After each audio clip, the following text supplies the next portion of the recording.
네, 그럼 저희 이제 10시가 넘어서 이제 행사를 시작하도록 하겠습니다. 안녕하십니까? 저는 오늘 세미나 사회를 맡은 백석대학교 신은정입니다. 반갑습니다. 바쁘신 가운데도 세미나에 참석해 주신 모든 분께 감사드립니다. 저희가 그 개회사에 앞서서 자리를 함께 해주신 내빈 여러분들을 소개해 드리겠습니다. 오늘 세미나를 공동 주최하신 김은혜 의원님 소개해 드리겠습니다. 오늘 세미나를 공동 주최하신 강명구 의원님 소개해 드리겠습니다. 오늘 세미나를 공동 주최하신 최보윤 의원님 소개해 드리겠습니다.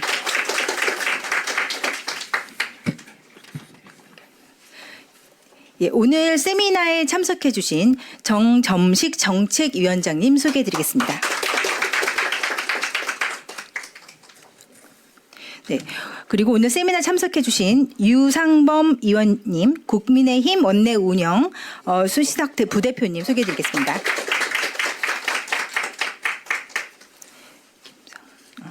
네, 그리고 다음으로 저희 김상훈 국민의힘 주식 디지털 자산 밸류업 특별위원장님 소개해 드리겠습니다.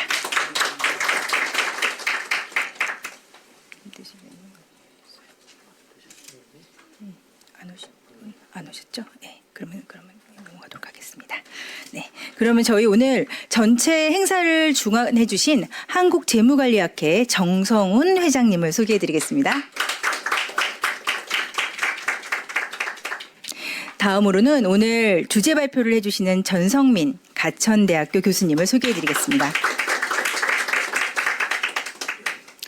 그리고 오늘 토론의 자장을 맡아주신 강형구 한양대학교 교수님 소개해드리겠습니다.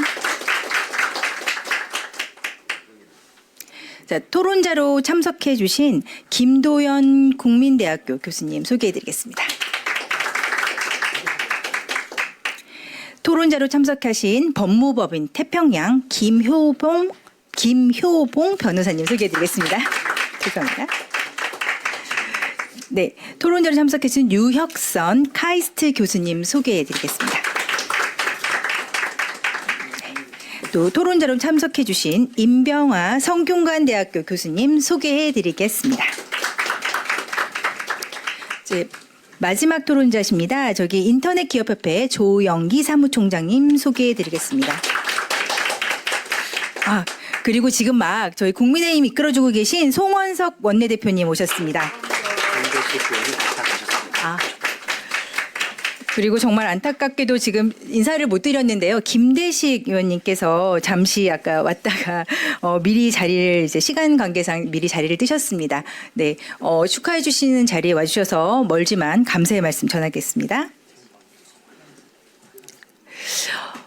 그럼 이상으로 내빈 소개 마치고 오늘 행사를 공동 주최하신 김은혜 의원님의 사진 먼저 촬영하시고. 죄송합니다. 일정이 조금 바뀌어서 먼저 사진 촬영부터 있겠습니다. 그 내빈 여러분 앞쪽으로 좀 나와주시면 감사하겠습니다. 네.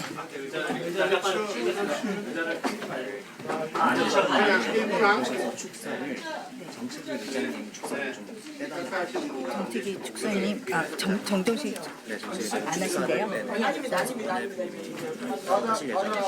그러면 이분은 서면에서 그냥 서면으로 하신다고. 네. 그러면 이분만 지금 현장 축사하시는 거죠? 정책 일정님 안 하시고 송원석 김상훈 의원님 하시고.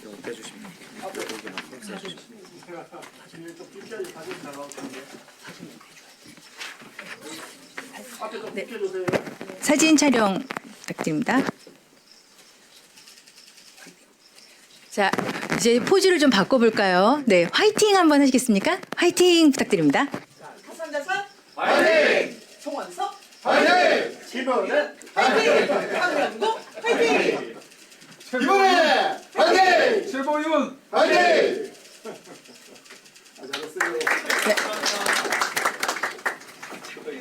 네. 네, 그럼 저희 원래 개회사를 먼저 진행을 해야 하지만 오늘 저기 참석해주신 내빈분의 시간 관계상 저희 축사 먼저 진행하겠습니다.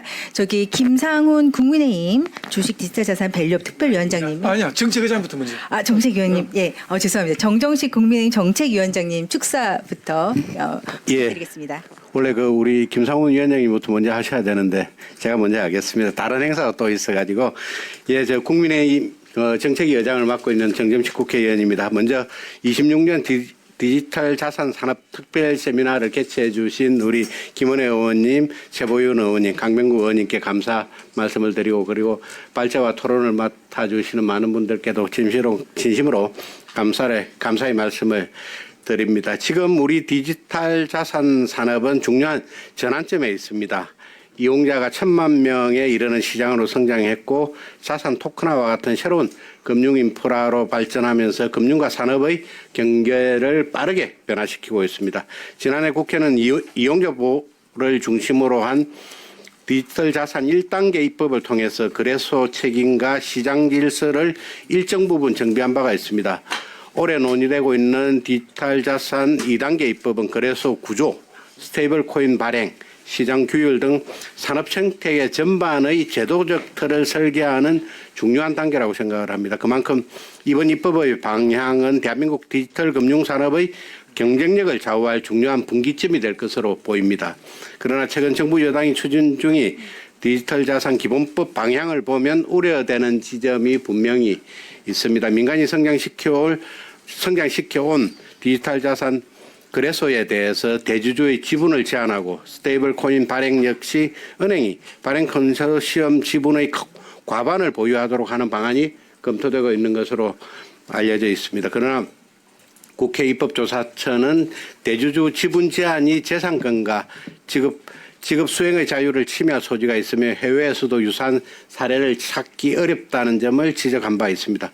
인터넷 기업협회 또한 은행 중심 규제가 디지털 자산 시장 생태계를 왜곡할 수 있다는 우려를 제기를 하고 있습니다. 디지털 자산 산업은 빠르게 진화하는 분야인 만큼 이용자 보호와 혁신이 균형을 이루는 합리적인 제도 설계가 무엇보다 중요합니다. 오늘 세미나에서 논의되는 다양한 정책 제언들이 대한민국 디지털 자산 산업의 경쟁력을 높이고 혁신과 보호가 조화를 이루는 제도 개선으로 이어지기를 기대하겠습니다. 저희 국민의힘 정책위원회도 오늘 특별 세미나를 토대로 해서 글로벌 표준에 맞는 합리적인 대안을 마련하도록 하겠습니다. 다시 한번 세미나 개최를 축하드리면서 함께해 주신 모든 분들의 건성을 기원합니다. 감사합니다.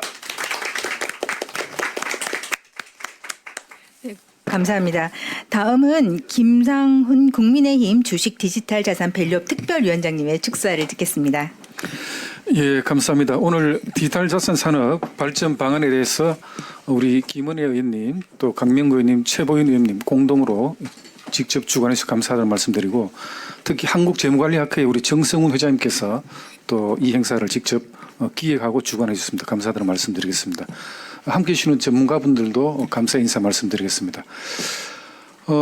지금 디지털 자산 시장의 주요 이슈는 이제 스테이블 코인의 발행 주체를 누구로 할 것인가의 문제였다가 최근에 예기치 못한 뜻밖의 정부안이 지금 제안되면서 가상자산 업계 자체가 굉장히 혼동의 도가니 속에 빠져 있다 이렇게 생각을 합니다. 사실은 한국 정부는 이때까지 디지털 자산 시장의 활성화를 위해서 조금도 보태준 게 없어요. 거의 규제 일변도로만 일관하다가 이번에 또 느닷없이 가상자산 거래소 대주주 지분 제한 카드를 내밀었는데 이게 아시는 분 아시겠지만 당초 금융위 원안에 포함되어 있지 않던 내용이 보이지 않는 윗선의 힘으로 지금 포함되어 있는 게 아니냐 그렇게 이야기를 하고 있고 특히 청와대 김영범 정책실장, 해시도 오픈 리서치 등등이 좀 연루되어 있는 사적 이해관계가 작용한 게 아닌가 하는 의혹이 강하게 제기되고 있습니다. 무엇보다 입법적으로 본다면 이것은 사후규제고 소급 입법에도 반하는 것이고 또 위헌 소지가 있다고 민주당 디지털 자산 TF 위원들조차 반대 성명서를 냈어요. 그래서 이렇게 문제가 많은 정부 안을 갖고 민주당과 금융위는 어떻게 이 안을 국민들에게 설득하고 가상자산 시장의 활성화를 부르짖는 이면에 숨겨진 발톱을 드러내는 게 아닌가 하는 그런 생각 갖고 있습니다. 오늘 이 토론회에서 우리 전문가분들의 다양한 고견이 제기가 될 텐데 우리 국민의힘은 디지털 자산 시장의 활성화를 위해서 합리적인 혁신 방안과 지원 방안을 마련할 수 있도록 최선을 다하겠습니다. 감사합니다. 네, 감사합니다. 이외에도 장동혁 국민의힘 당 대표님과 송원석 국민의힘 원내대표님께서 그 서면 축사를 보내주셨습니다. 나중에 자료 좀 참고 부탁드립니다. 자, 이제 축사 감사드리며 이제 그 김은혜 의원님의 개회사를 듣도록 하겠습니다. 국민의힘 김은혜 의원님은 경기 성남시 분당을 지역구 국회의원으로서 현재 국민의힘 원내 정책 수석 부대표를 역임하고 계시고요. 활발한 정책 소통과 의정 활동을 이어오고 계십니다. 네, 박수로 우선 개회사 발표를 하겠습니다.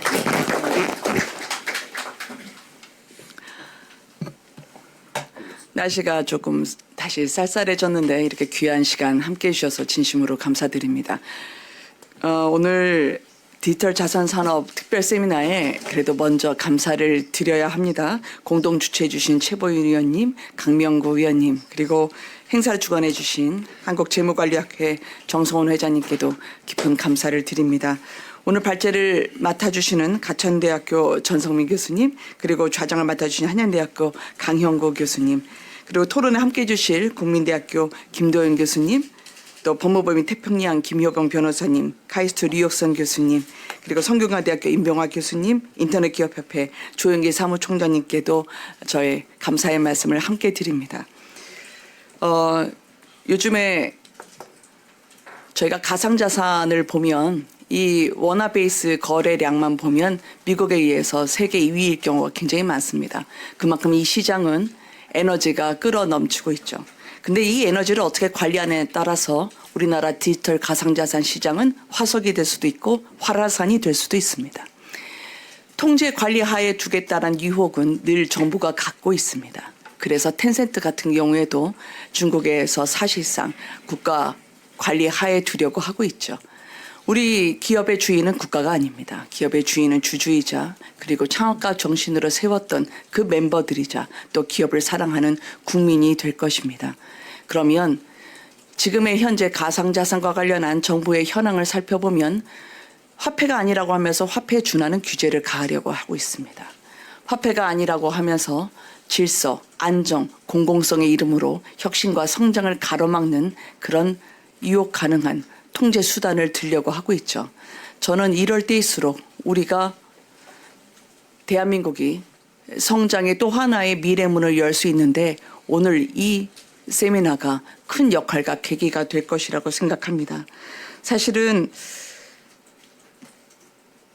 정부가 기업을 순환형으로 만들려고 하는 순간 글로벌 기업들은 오히려 자신들의 투명성 그리고 리스크 관리라는 공공성을 위한 스스로의 내부 통제를 하면서도 강한 리더십으로 세계를 제패하려고 할 것입니다.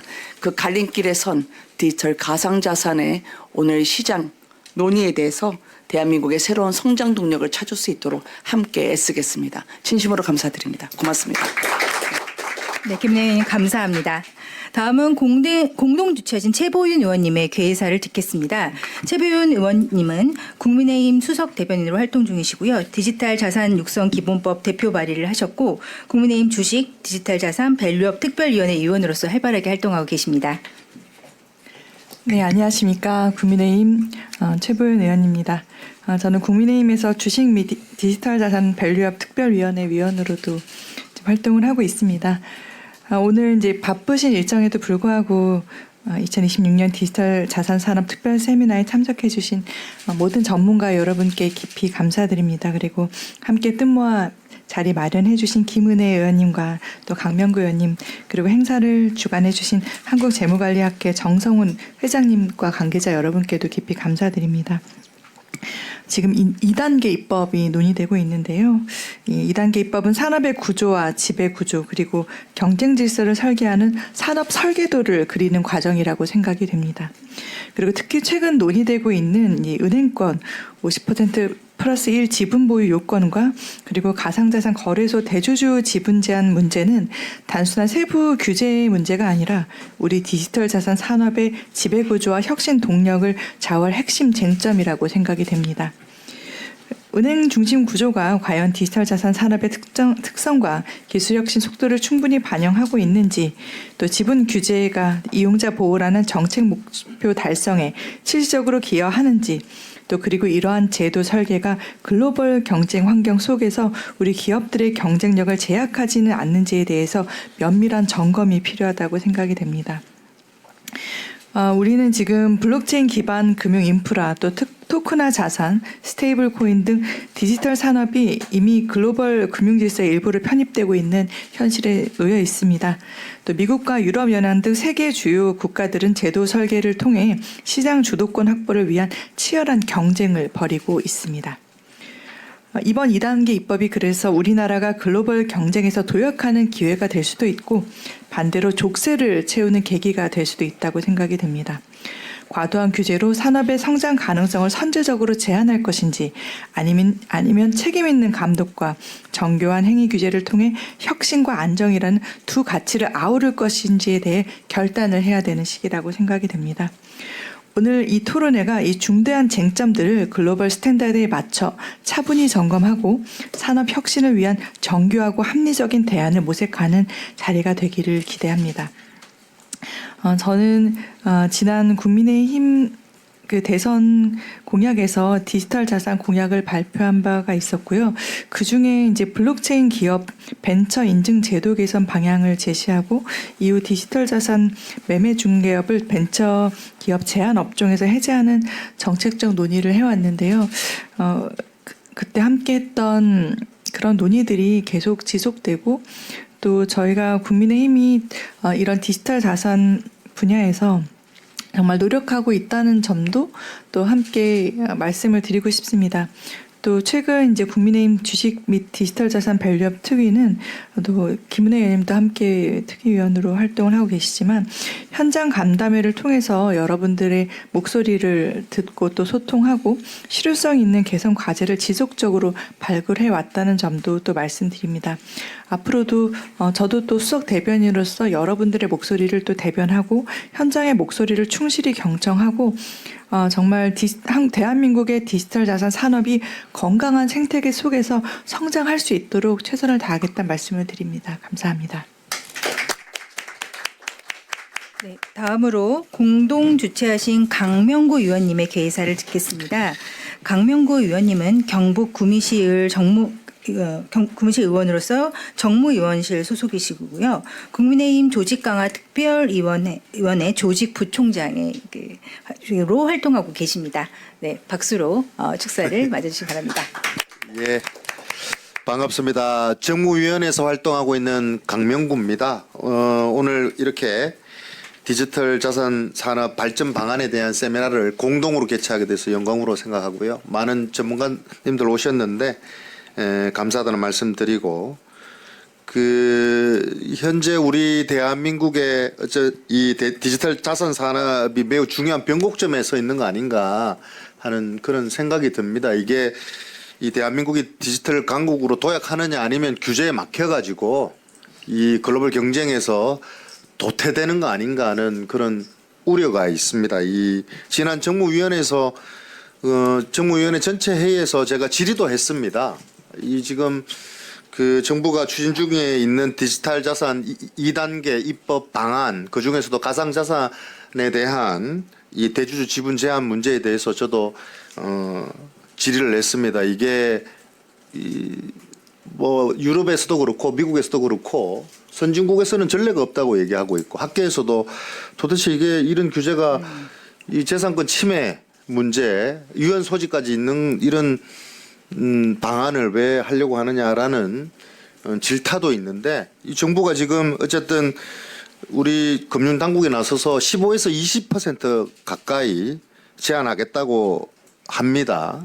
그렇게 되면 아무래도 창업자나 뭐랄까요, 이 최고 경영자의 리더십은 위축될 거고 그 책임 경영에서도 약화되지 않겠냐 하는 그런 우려가 있고요. 그래서 기업의 혁신과 성장 의지 자체가 꺾이지 않겠느냐 이런 생각이 듭니다. 이런 규제들을 통해 가지고 개인 투자자들에게는 어떤 피해를 줄지 또 우리 디지털 자산 생태계는 어떻게 위축이 될지 정부는 좀 더 깊게 고민해 봐야 되지 않겠느냐 그런 생각이 듭니다. 오늘 어쨌든 우리 전문가님들 오셨으니까요. 오늘 세미나를 통해 가지고 정부 정책 방향을 좀 재점검하고 불필요한 과잉 규제 같은 것들은 좀 드러내고 산업 혁신과 투자자 보호를 위한 합리적인 대안을 좀 도출해 주시면 감사하겠다라는 말씀을 드리고 저도 정무위원회 위원으로서 활동하면서 이러한 디지털 자산 산업 규제의 족쇄를 좀 풀고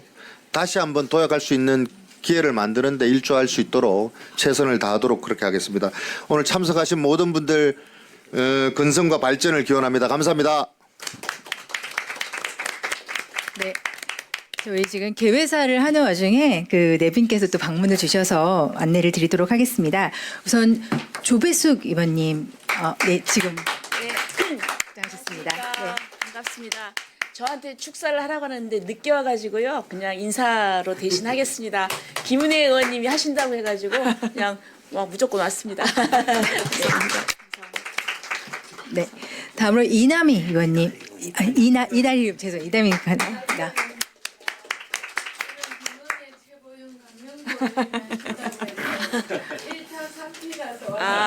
그랬구나. 죄송해요. 네, 이다리 의원님 감사합니다. 두 분 바쁘신 와중에 방문 주셔서 너무 감사드립니다. 네, 그러면 이제 저희 오늘 행사를 주최 및 주관하신 정성훈 회장님의 개회사를 듣도록 하겠습니다. 정성훈 회장님께서는 44대 사단법인 한국재무관리학회 회장으로 봉사해주고 계시고요. 현재 대구 카톨릭대학교 교수로 재직 중에 있습니다. 네, 반갑습니다. 한국재무관리학회장 정성훈입니다. 먼저 이렇게 공동 주최를 해주신 우리 김은혜 의원님, 강명구 의원님, 최보현 의원님, 그리고 김상훈 의원님께 감사드립니다.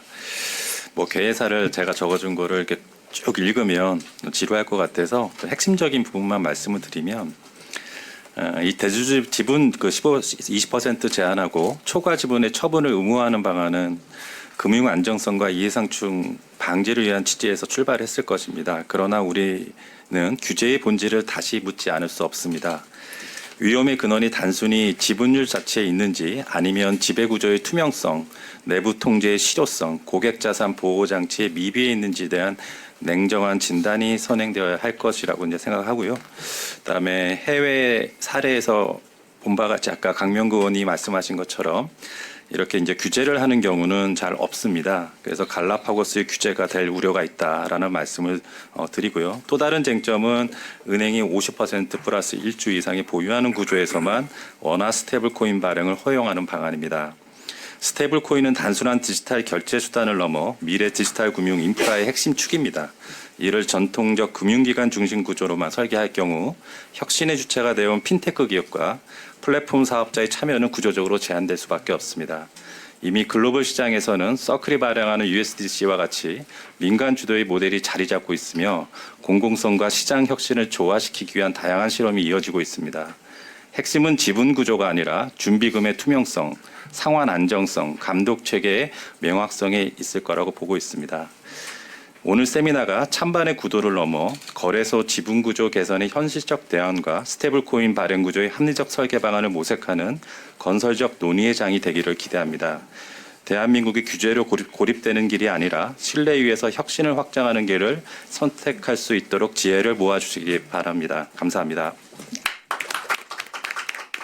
네, 여러 의원님 그리고 회장님 감사합니다. 이제 1부 개회식을 모두 마치고요. 2부 세미나를 시작하도록 하겠습니다. 원활한 행사 진행을 위해서 잠시 장례를 정리하겠습니다. 참석하신 분들께서는 잠시만 자리에 앉아서 기다려 주시기 바랍니다. 사진 한 번만 찍고 사진 한 번만 더 찍고. 예. 사진 한 번만 더 찍겠습니다. 네, 내빈 여러분 앞으로 다시 좀 나와 주시기 바랍니다. 그럼 착석하신 상태에서 그럼 사진 촬영하도록 하겠습니다.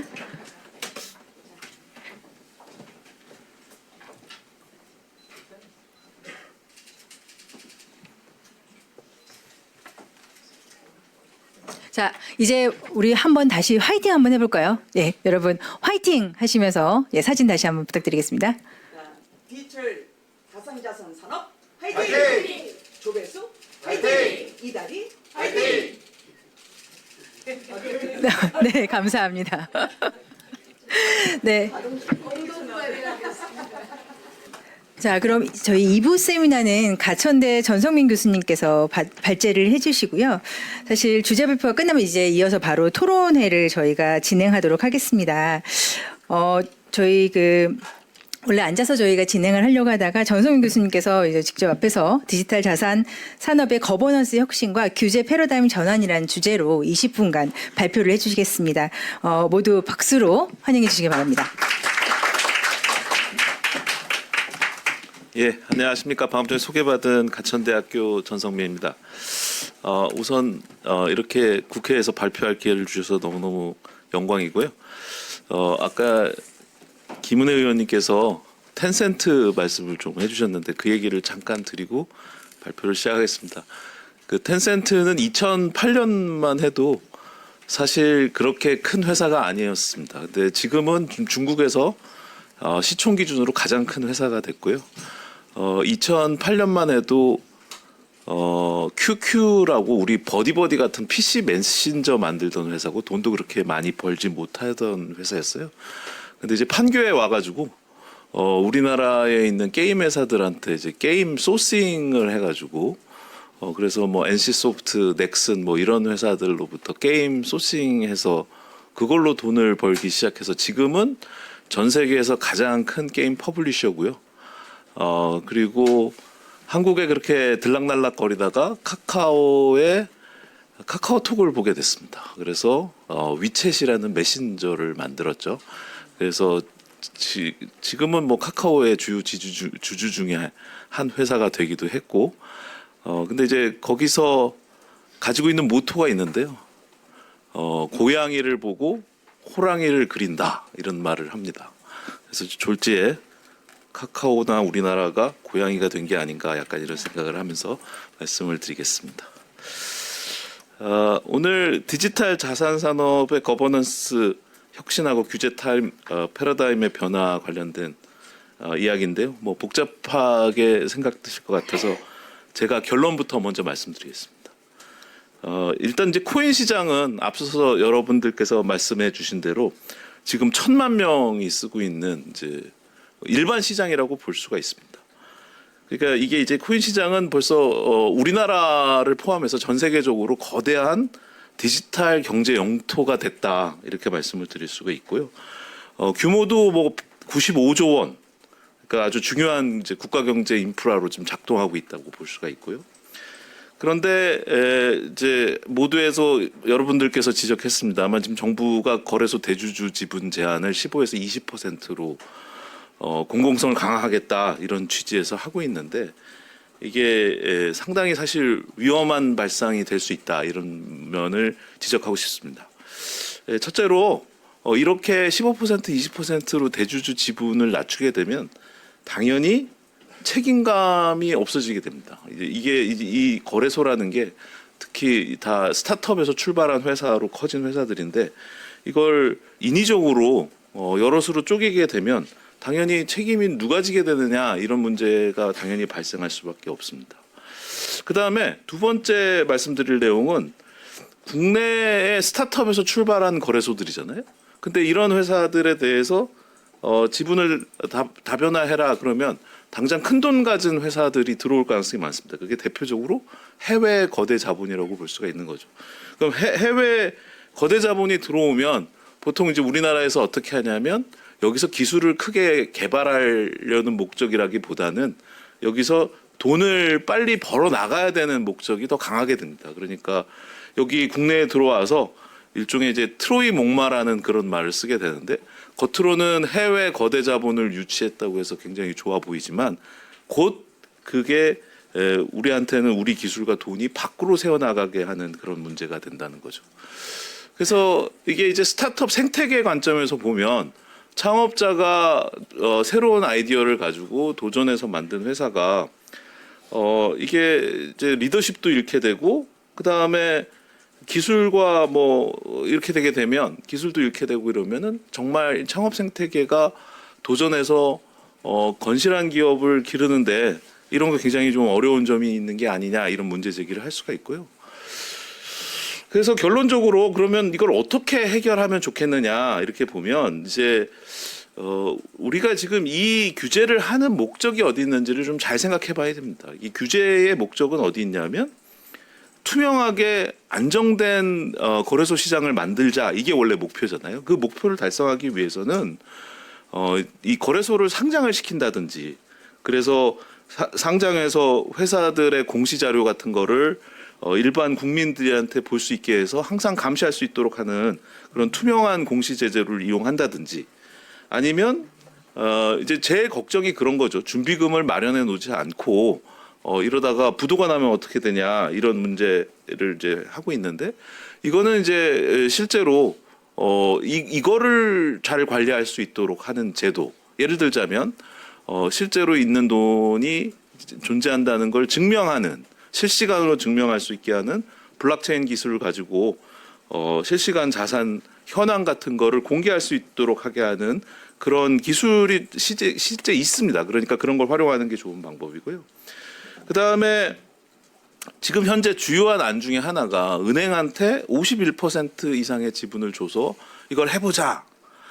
그런데 지금까지 사실 은행이 우리나라 은행이 뭐 여러 가지 혁신의 노력을 해왔습니다만 아까 텐센트 제가 말씀을 드렸듯이 그런 세계적인 기업으로 성장할 수 있을 그런 혁신의 정도를 가져갈 수 있냐 이런 거에 대해서 우리가 좀 생각해 볼 부분이 있다 이런 말씀입니다.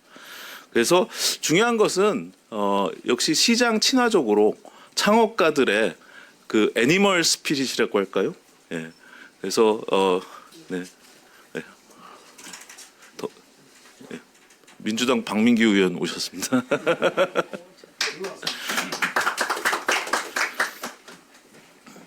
자, 그러면 저 내용을 좀 더 자세하게 말씀을 드려보겠습니다. 초반에 설명드렸듯이 지금 디지털 자산 시장이 1,000만 명 이상이 쓰고 있고요. 근데 이제 우리나라에 1,000만 명 이상 서비스가 여럿 있었습니다. 뭐 예를 들자면 예전에 뭐 새로움의 다이얼 패드도 있었고요. 뭐 네오위즈의 세이클럽도 있었고 그다음에 한 게임 뭐 나중에 이제 네이버하고 합병도 이루어졌고 뭐 넥슨의 카트라이더 이런 거 다 1,000만 이상 어떻게 보면 이제 국민 온라인 서비스라고 볼 수가 있는데 근데 이게 지속성을 갖기 위해서는 사실은 다 비즈니스 모델을 충족하는 게 굉장히 중요한 문제라고 볼 수가 있죠. 근데 지금 이제 디지털 자산 시장 거래소는 창업자들이 뛰어들어서 이 실험을 했고 사실 이 실험은 성공적으로 잘 이루어졌다고 볼 수가 있습니다. 그래서 구체적으로 뭐 돈을 벌고 있고요. 지금 거래소에서. 근데 이제 이거를 이제 공공성 특히 이제 재무 건전성 차원에서 이거를 이제 지분 구조를 15에서 20% 대주주 지분을 제한하고 그다음에 은행 중심의 스테이블 코인 발행 모델을 이제 진행하려고 하는데 이거는 이제 우리가 계속 얘기하듯이 스타트업 랜드스케이프에서 우리가 혁신을 우리가 추구해야 된다고 한다면 그 관점에서는 굉장히 우려할 사안들이 많다 이런 말씀을 드리고 싶고요. 그래서 이건과 관련된 이제 연구 문헌들을 보면 이게 기존의 이제 전통 경제하고는 좀 다른 양상으로 나타나게 됩니다. 이 디지털 경제에서는 그 네트워크 효과라는 게 있습니다. 그 네트워크 효과라는 건 뭐냐면 참여하는 사람들의 수가 늘어날수록 이 서로의 커넥션이 이렇게 기하급수적으로 늘어난다는 것이죠. 그러니까 예를 들자면 이런 건데요. 뭐 아이폰에 뭐 페이스타임이라는 그런 서비스가 있지 않습니까? 근데 혼자 페이스타임을 쓴다면 그 페이스타임이 별로 가치가 뭐 전혀 없게 되죠. 근데 이게 둘, 셋, 넷 이렇게 늘어나게 되면 커넥션의 수는 뭐 이렇게 둘이면 하나가 되고 셋이면 셋이 되고 넷이면 여섯이 되고 이게 이제 2차 방정식 형태로 늘어나게 될 수밖에 없게 됩니다. 그래서 이렇게 네트워크 효과가 굉장히 커진다는 거죠. 이 가상시장 자산에서도 그런 겁니다. 뭐냐면 그냥 돈이 왔다 갔다 하는 거 하고 이런 플랫폼 형태로 움직이게 되면 이 돈이 프로그래머블해지고 조건을 달아서 이제 거래를 하게 되는데 참여하는 사람의 수가 많아질수록 다양한 형태의 이제 커넥션이 나타난다는 측면에서 네트워크 효과가 이제 크게 나타나는 영역이라고 볼 수가 있습니다. 그러다 보니까 이렇게 될 경우에는 한쪽에 집중되는 문제가 계속 생깁니다. 그래서 이제 우리가 계속 플랫폼과 관련돼서는 독과점 이슈를 계속해서 얘기할 수밖에 없게 되는데요. 근데 그렇다고 해서 이거를 인위적으로 막 나누면 되는 거냐? 이건 또 다른 문제가 되게 됩니다. 이렇게 나누게 되면 어떻게 되겠습니까? 아까 말씀드린 대로 노드의 수가 줄어들기 때문에 네트워크 효과가 커지질 않고 굉장히 이번에는 그 기하급수적의 그 반대 형태로 급속하게 줄어드는 그런 문제가 생길 수가 있겠습니다. 그러나 이제 다른 한편 이제 우리가 그 스테이블 코인이나 이런 게 이제 자유은행업 같은 형태로 이제 나타나게 될 경우에 이렇게 자산이 불투명해지면 뱅크런 현상이 나타난다. 우리가 이제 예전에 97년에 IMF 외환 위기를 겪은 적이 있었습니다. 그래서 이제 그때 나타났던 가장 큰 이유 중에 하나는 이 외환 우리나라 지급 결제에 대한 이제 걱정이 생기니까 달러에 대해서 모두 가서 찾는 뱅크런 현상이 나타난 게 이제 결정적인 이유가 됐는데요. 그러니까 이게 우리가 그 당시에 이제 글로벌 자산 운영 관점에서 우리가 불투명하고 계속 끝까지 우리가 펀더멘털이 강하다 이렇게 숨기다가 막상 국고를 따봤더니 달러가 없어서 결국 그 문제 때문에 우리가 외환 위기를 겪게 됐지 않았습니까? 그러니까 이 문제를 사실 해결하려면 투명하게 시장이 건전하다는 신호를 시장에 참여하는 사람한테 지속적으로 주는 게 굉장히 중요하다고 이렇게 말씀을 드릴 수가 있겠습니다. 관련된 또 이제 중요한 연구 문헌들이 좀 있는데요. 소개를 조금 드리고 가겠습니다. 소유와 혁신 간의 성과에 관련된 연구들이 있습니다. 그게 무슨 얘기냐면 소유가 아주 집중되면 이제 이게 혁신이 굉장히 어렵겠죠. 왜냐하면 이제 그걸 결정하는 사람들이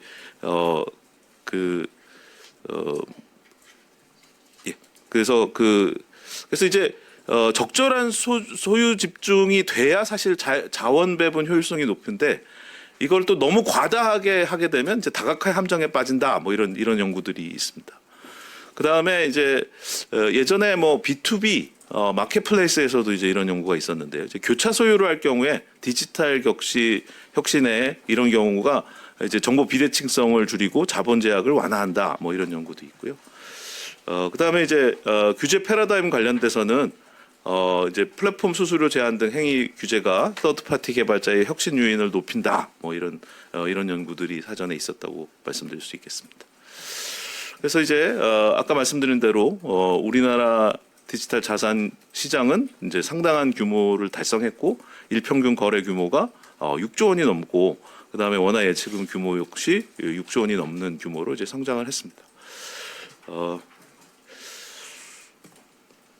그래서 이제 여기서 이제 구체적으로 이제 쟁점을 이제 말씀을 드리자면 이제 현재 디지털 자산 거래소의 대주주 지분 제한을 하겠다 이렇게 할 경우에 이제 거래소에 이제 독과점을 우려해서 이제 이런 생각을 하게 되는데 그러면 실제로 그 논리가 맞아서 이게 이제 실행이 된다면 어떤 일이 생길 수 있을까 이렇게 생각을 해보면 말입니다.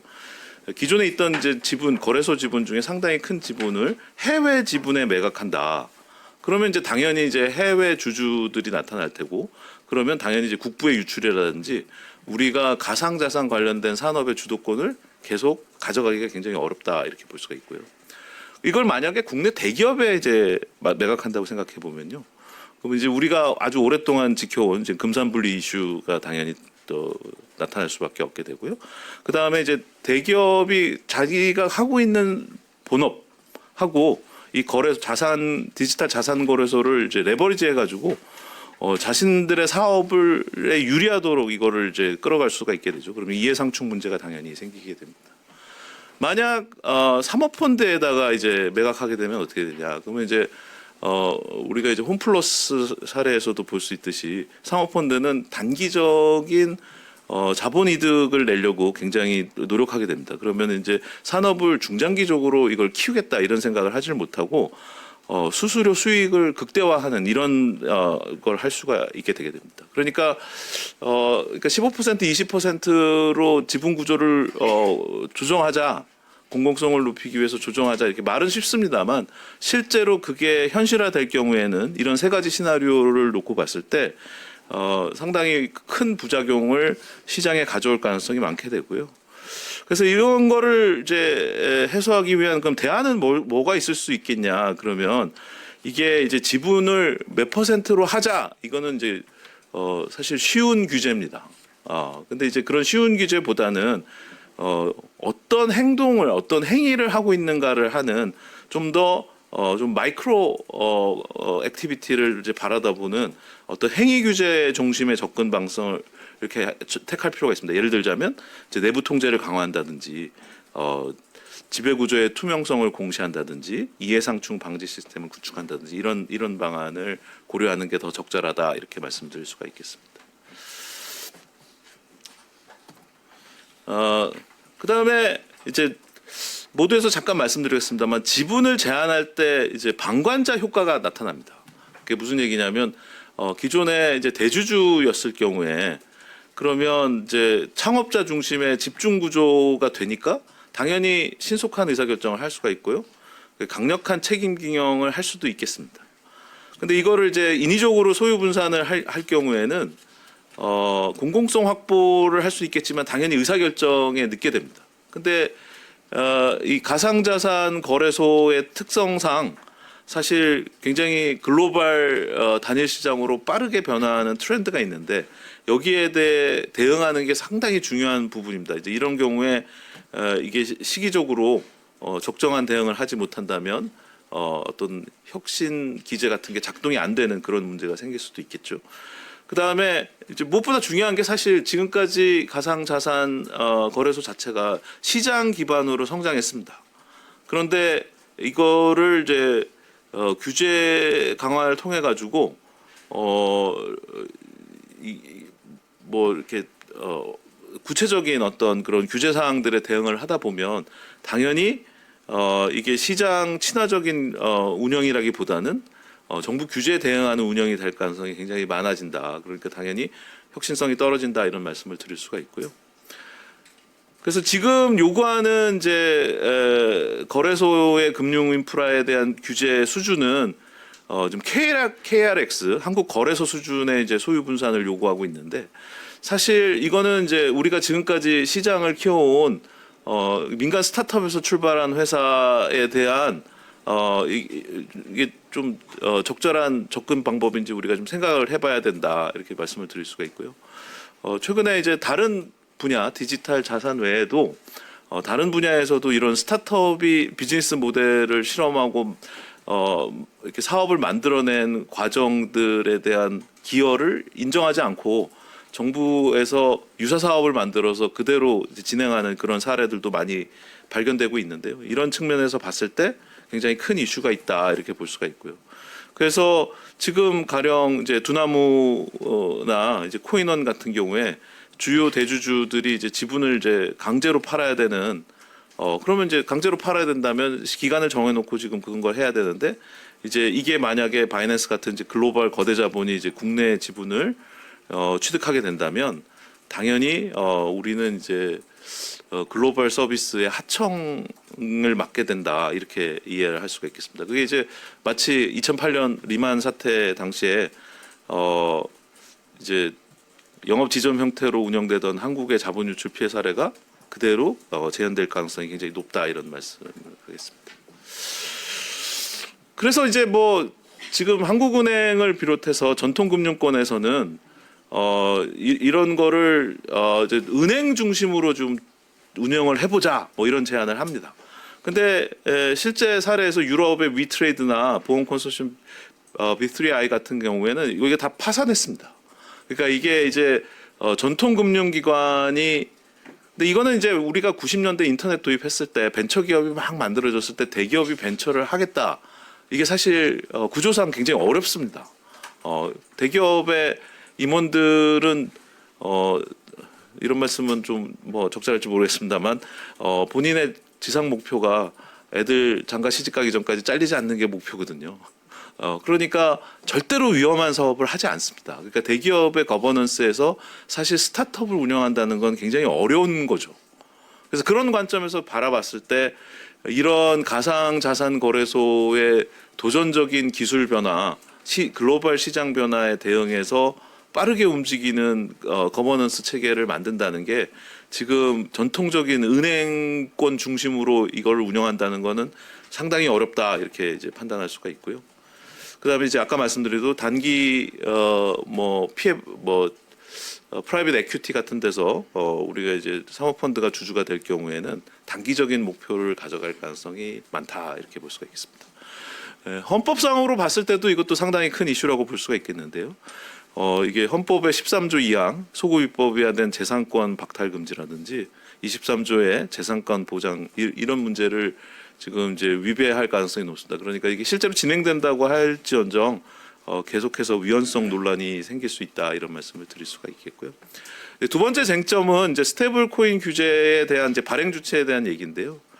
이제 유럽 같은 경우를 보면 이제 유럽의 경우에도 이게 뭐 은행에다 한다 이렇게 하진 않았습니다. 원칙 중심의 규제를 하고 있어서 스테이블 코인 발행은 EMI 인가 그리고 미카 라이선스를 취득한 그런 데서는 다 할 수 있다. 그래서 구체적으로 뭐 어느 기관에 어떻게 해라 이런 식의 규제를 한다기보다는 소비자를 보호하는 방향으로 가고 있습니다. 그래서 이제 USDC 서클 같은 경우에 프랑스에서 인가 취득을 했고요. 한편 테더 같은 경우는 규제 미준수를 해서 이제 상장 폐지 퇴출된 사례가 있습니다. 또 한편 영국 영란은행에서는 비은행 발행을 전제로 해서 이제 강한 규제를 하고 있습니다만 리스크에 비례한 규제 방식을 택하고 있다 이렇게 말씀을 드릴 수가 있는데요. 그래서 이제 우리 한국은행에서는 이제 한국은행의 통화 정책 그 효과에 대한 이제 걱정을 가지고 있어서 은행 중심의 발행을 하는 게 이제 적절하다 이렇게 보는데 이는 사실은 글로벌 트렌드하고는 좀 잘 맞지 않는다 이렇게 볼 수가 있고요. 그래서 은행 중심의 지배 구조는 그게 그렇게 한다고 해서 리스크가 차단되는 건 아니고 오히려 아까 말씀드린 대로 이게 독점권을 주는 그런 효과가 있게 돼서 은행이 과연 혁신을 할 수 있느냐라는 이제 근본적인 질문에 도달할 수 있게 되겠습니다.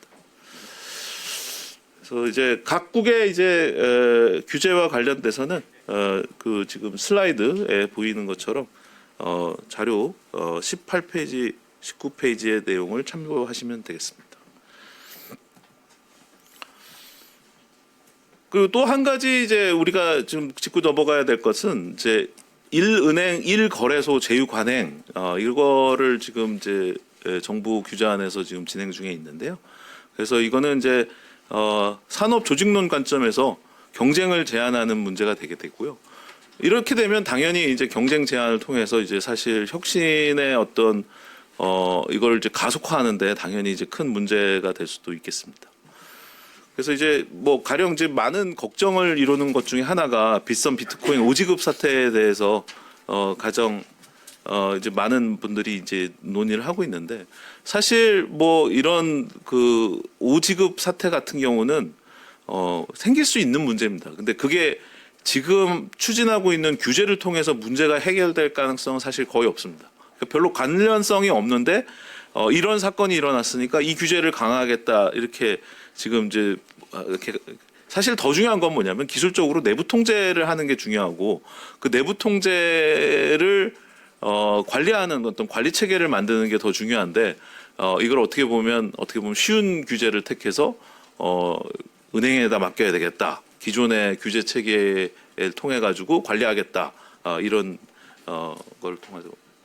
그래서 이제 대안으로 이제 말씀드릴 내용은 이제 중요한 게 회사를 상장시키는 게 굉장히 중요하다. 이렇게 뭐 그동안에 우리나라의 이제 스타트업 씬에서도 어떻게 보면 이게 M&A나 상장을 통해서 엑시스를 하는 게 굉장히 활발하게 이루어지지는 못해서 이게 우리나라 스타트업이 침체되는 큰 원인이 되기도 했었는데요. 근데 이제 해외 사례를 봤던 경우에 봤을 경우에 이제 비트고나 크라켄이라든지 코인베이스 같은 경우에 이런 이제 해외 사례에서 상장 시장에 그러니까 IPO를 통해 가지고 상장을 해서 그 공시 정보를 제공하는 형태의 투명성을 확보하는 그런 전략을 쓰고 있다. 그러니까 우리도 사실 바람직하기로는 우리 이 자산에 대한 어떤 내부 통제라든지 외부 감사라든지 이런 게 상장을 통해서 일어나는 게 더 적절하고 또 그게 시장에 주는 신호가 창업자들에게 이런 새로운 사업이 들어섰을 때 또 이런 도전을 했을 때 충분한 보상도 이루게 되고 또 이게 제도권 내에 들어가는 그런 걸 시장을 통해서 이제 할 수 있게 된다 이런 신호를 줄 수 있다 이런 측면에서 의의가 크다고 하겠습니다. 그래서 결론적으로 다시 한번 강조드리지만 디지털 자산 산업은 지금 이 인터넷 기술 우리가 1982년 전 세계에서 미국 다음으로 두 번째로 인터넷을 도입했습니다. 그리고 1996년 두루넷 설립을 통해 가지고 전 세계 최초로 초고속 인터넷을 우리가 갖게 됐습니다. 그래서 사실 다른 어떤 나라보다도 이 분야 디지털 산업에서 우리가 앞서가고 있는 거에는 틀림이 없는데요. 그동안에 이런 디지털 산업을 더욱더 혁신을 가속하기에는 디지털 산업, 자산 산업이 앞서가는 인프라를 만드는 게 무엇보다도 중요한 핵심 동력이다 이렇게 말씀을 드릴 수가 있고요. 그래서 그걸 위해서는 지금 글로벌 형태로 이제 이런 자산 시장이 운영되고 있는데 이게 만약 무리해서 이런 그 우리 국내 갈라파고스적 규제를 강화하게 된다면 많은 투자자들이 사실은 시장을 이탈할 가능성이 많습니다. 벌써 지금 달러 베이스드 스테이블 코인 같은 경우에는 해외 투자를 하고 있는 투자자들도 상당히 많이 있고 지금 우리 뭐 서학개미라고 많이 부르잖아요. 그러니까 지금 증권 시장에서도 해외로 지금 투자를 나가는 경우가 굉장히 많습니다. 그러니까 지금 이제 우리가 우물한 개구리처럼 내부에서 규제만 강화한다고 이 문제가 해결되는 게 아니다. 그러니까 좀 더 산업을 어떻게 혁신할까에 대해서 생각해보는 그런 계기가 됐으면 좋겠다. 이런 말씀을 드리면서 제 발표를 마치겠습니다. 감사합니다.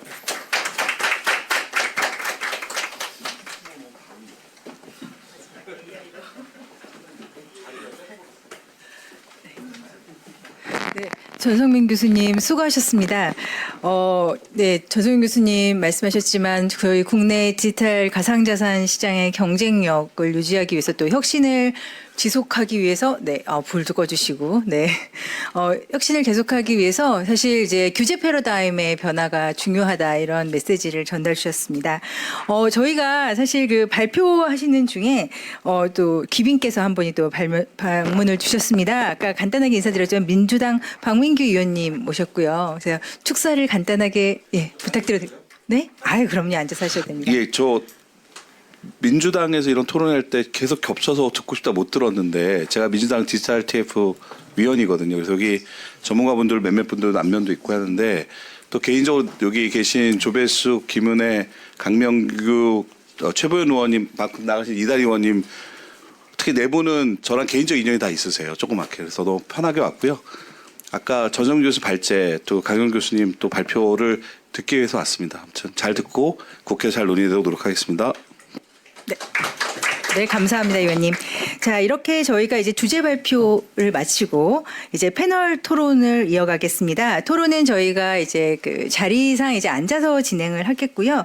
저 한양대 강용구 교수님께서 자장을 맡아서 진행을 해주시겠습니다. 지금까지 저는 백석대학교 신은정이었습니다. 감사합니다. 예, 안녕하십니까. 한양대학교 강용구입니다. 이렇게 훌륭한 평소에 존경하는 의원님들 모시고 그다음에 회장님들 모시고 이렇게 토론에 또 좌장까지 하게 돼서 영광으로 생각합니다. 국가는 왜 실패하는가? 책 제목이죠. 2024년대 노벨상을 3분이 받았는데 그중에 2분이 쓰신 책 제목입니다. 이 책의 핵심 내용을 보면 국가가 왜 실패하는지 잘 되는 나라가 있고 안 되는 나라가 있는데 잘 되는 나라는 포용적 제도를 가지고 있다. 안 되는 나라는 약탈적 제도를 가지고 있다. 포용적 제도는 재산권을 잘 보호해주는 나라고 약탈적 제도는 엘리트들이 지분을 이런 좀 뭐한데 재산권을 침해하고 지분을 뺏어가고 사업에 진출 못하게 하고 자기가 사업하고 이런 걸 말한다. 그래서 지분 제한은 어떻게 보면 포용적 제도가 아니라 아무리 생각해도 약탈적 제도로 보이거든요. 그럼에도 불구하고 추진하면 이유가 있을 텐데 도대체 왜 지분 제한을 하는지 50% 플러스 1은 왜 하는지 이유를 설명을 안 해줘요. 금융위도 그렇고 한국은행도 그렇고 저는 그게 제일 답답하더라고요. 그래서 여기 계신 분들 의견도 좀 듣고요. 그 이유가 뭘까 우리가 좀 짐작도 해보고 되면 무슨 일이 발생할까 이런 것 좀 이야기해봤으면 좋겠습니다. 먼저 법무부인 최고 전문가시죠. 법무부인 태평양 김윤봉 변호사님께서 한 말씀 부탁드리도록 하겠습니다. 네, 안녕하세요. 법무법인 태평양 김유봉 변호사입니다. 네, 이렇게 중요한 세미나에 초대해 주셔서 진심으로 감사드립니다. 드리고 싶은 말씀이 여러 가지가 있는데요. 좀 뭐 두 가지 측면에서 크게 좀 정리해서 말씀을 드리고자 합니다.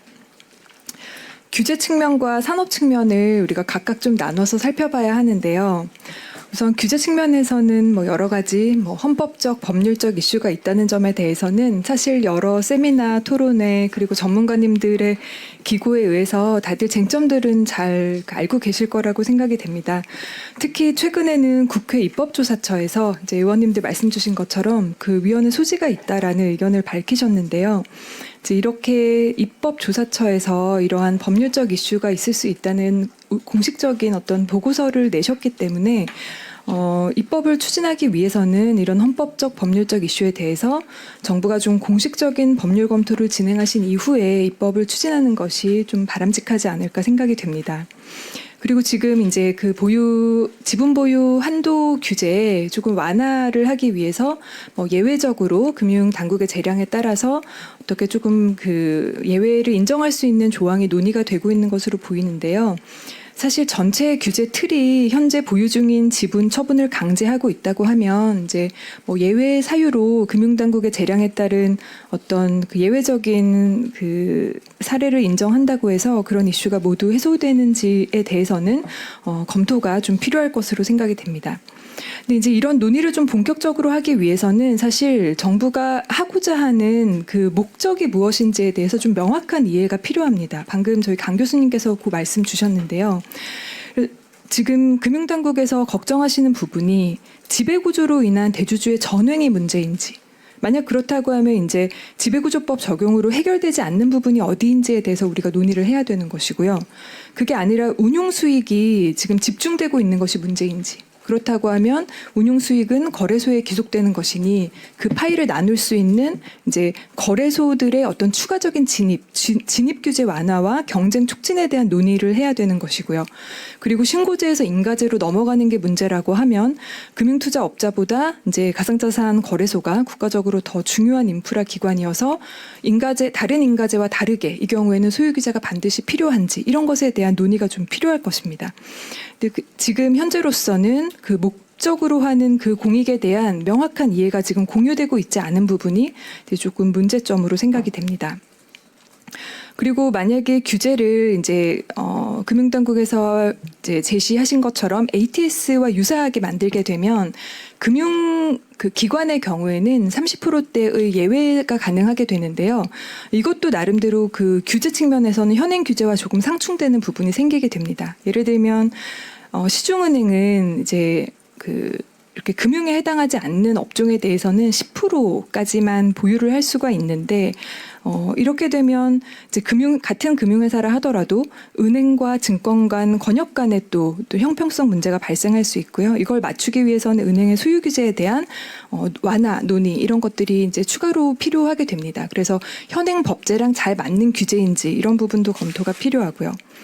규제 측면에서 이제 제일 안타까운 부분은 사실 우리가 이 두 가지 쟁점, 그러니까 소유 규제와 그리고 원화 스테이블 코인의 발행 주체에 대한 논의만 계속해서 하고 있는데 너무나 오랜 기간 동안 사실 논의해야 되는 것들은 다른 것들입니다. 예, 블록체인의 보안성, 네, 그리고 이제 뭐 AML 리스크 관리 방안, 뭐 자본 규제에 있어서 디지털 자산 어떻게 취급할 것인지 이렇게 우리가 사실은 챙겨야 되는 규제가 되게 많은데 실제로 이 디지털 자산 법을 만들고 이제 운영을 하기 위해서는 세부적으로 고민해야 되는 법적 쟁점이 굉장히 많습니다. 그런 것들에 대한 논의가 되고 있지 못하다는 점이 굉장히 안타깝고 최근에 미국 SEC 같은 경우에는 브로커 딜러가 보유하는 적격 스테이블 코인에 대해서 순자본 산정할 때 이제 100% 다 삭감하는 뭐 현재와 같은 방식이 아니라 딱 2%만 헤어컷할 수 있는 그런 이제 자본 규제에 대해서 가능하다는 해석을 내놓은 적이 있었습니다. 이런 식으로 다른 주변국들은 실제 문제되고 있는 실제 해결해야 되는 어떤 규제에 좀 초점을 맞추고 있다는 점을 우리가 좀 주목할 필요가 있어 보입니다. 이제 산업 측면에서 말씀드리겠는데요. 산업 측면에서는 조금 이제 이해가 좀 필요한 부분이 있습니다. 예를 들면 우리 정부에서 지금 벤처 육성 정책을 굉장히 강력하게 추진을 하고 계시는데요. 벤처 4대 강국 도약 종합대책 이런 거 발표하시고 뭐 AI나 뭐 이런 업종에 대해서는 굉장히 키우겠다 이런 방향 설정도 하고 계시고 그러면서 이제 23년부터 비상장 벤처기업 창업주들에게 복수 의결권 주식 발행을 허용해서 벤처기업의 경우에는 좀 의결권이 집중적으로 행사되어서 이제 책임 경영할 수 있도록 하는 방향이 설정되어 있는데요. 이제 그것과 또 별개로 아까 의원님께서 말씀 주신 것처럼 최보윤 의원님께서 말씀 주셨던 것 같은데 25년에 우리 벤처기업법 시행령 개정을 해서 이제 가상자산 사업자도 벤처기업 신청 가능하도록 변경이 되었습니다. 그래서 뭐 27개, 8개 정도 되는 우리 바스프 중에서 7개가 지금 벤처기업 인증을 받았고 그중에 가상자산 거래소가 포함되어 있습니다. 그러면 이제 가상자산 거래소에 대해서 우리 정부 안에서도 지금 다른 입장이 공존하고 있는 것이죠. 벤처기업으로 봐서 벤처기업 인증을 주고 의결권 집중이 가능하도록 하는 그런 중기부의 입장이 있는 것이고 그와 달리 이제 뭐 유통의 인프라 기관으로서 이런 의결권의 분산과 소유의 분산이 필요하다라는 두 개의 어떤 상반된 그 방향이 존재하는데요. 왜 이런 일이 생기는지를 생각해 보면 사실 지금 정부에서 제도를 설계함에 있어서 전체 생태계에 대해서 설계도를 보여주지 않고 계십니다. 그러니까 전체 생태계가 어떻게 생겨야 하고 우리가 생각할 때 서비스는 이 정도 범위에서 제공하고 어떤 플레이어가 들어오고 금융 산업에 종사하고 있는 플레이어는 뭐 증권사는 어떤 역할을 하고 이제 이런 것에 대한 은행은 어떤 역할을 하고 그 큰 그림을 먼저 보여주고 국민과 업계를 설득하는 방식의 이제 규제 설계가 좀 바람직하지 않나 생각이 됩니다. 이제 그런 점에서 해외 감독 당국을 살펴보면 해외 감독 당국들은 다들 이러한 정책적 방향에 대한 보고서를 먼저 냅니다. 그래서 우리 이런 정책을 펴려고 하는데 의견을 내달라라고 하면 업계에서 굉장히 성의 있는 보고서들을 내고 그걸 다 취합해서 감독당국이 다시 한번 종합적인 의견을 발표해서 규제를 만들게 됩니다. 이런 정책 결정의 투명성이 이제 좀 우리의 경우에도 도입을 검토할 수 있는 그런 방안이 아닌가 생각이 듭니다. 사실 일본이 굉장히 보수적이고 감독 당국에서 강하게 그립을 갖고 있는 국가 중에 하나인데요. 일본도 사실 이러한 정책적 방향에 대한 보고서를 내고 의견 수렴을 합니다.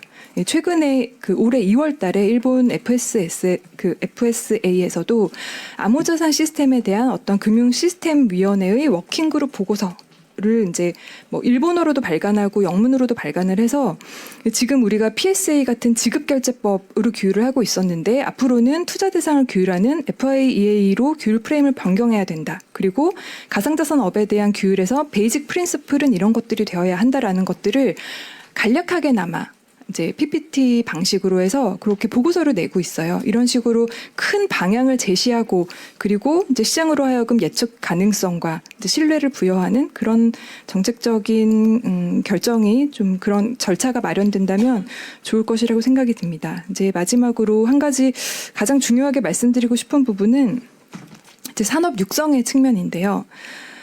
이제 제가 여러 군데서 말씀드린 적이 있는데 만약에 국내에서 이렇게 완전히 스타트업으로 시작한 산업에 대해서 시간이 한 10년 정도 흐르고 이렇게 중요하지 않던 산업이 갑자기 중요하게 혹은 규모가 커져서 많은 주목을 받게 되는 그런 위치가 되었다고 해서 사후적인 규제를 통해서 이런 지분 규제를 한 사례가 생기게 되면 그게 설령 이 특정한 산업에서 단 한 번의 케이스라 하더라도 이제 다음에 국내에서 새로운 산업에 들어오려고 하는 스타트업 대표들이나 청년들은 당연히 내가 국내에서 시작해도 될 것인지에 대해서 의문을 가지게 될 것입니다.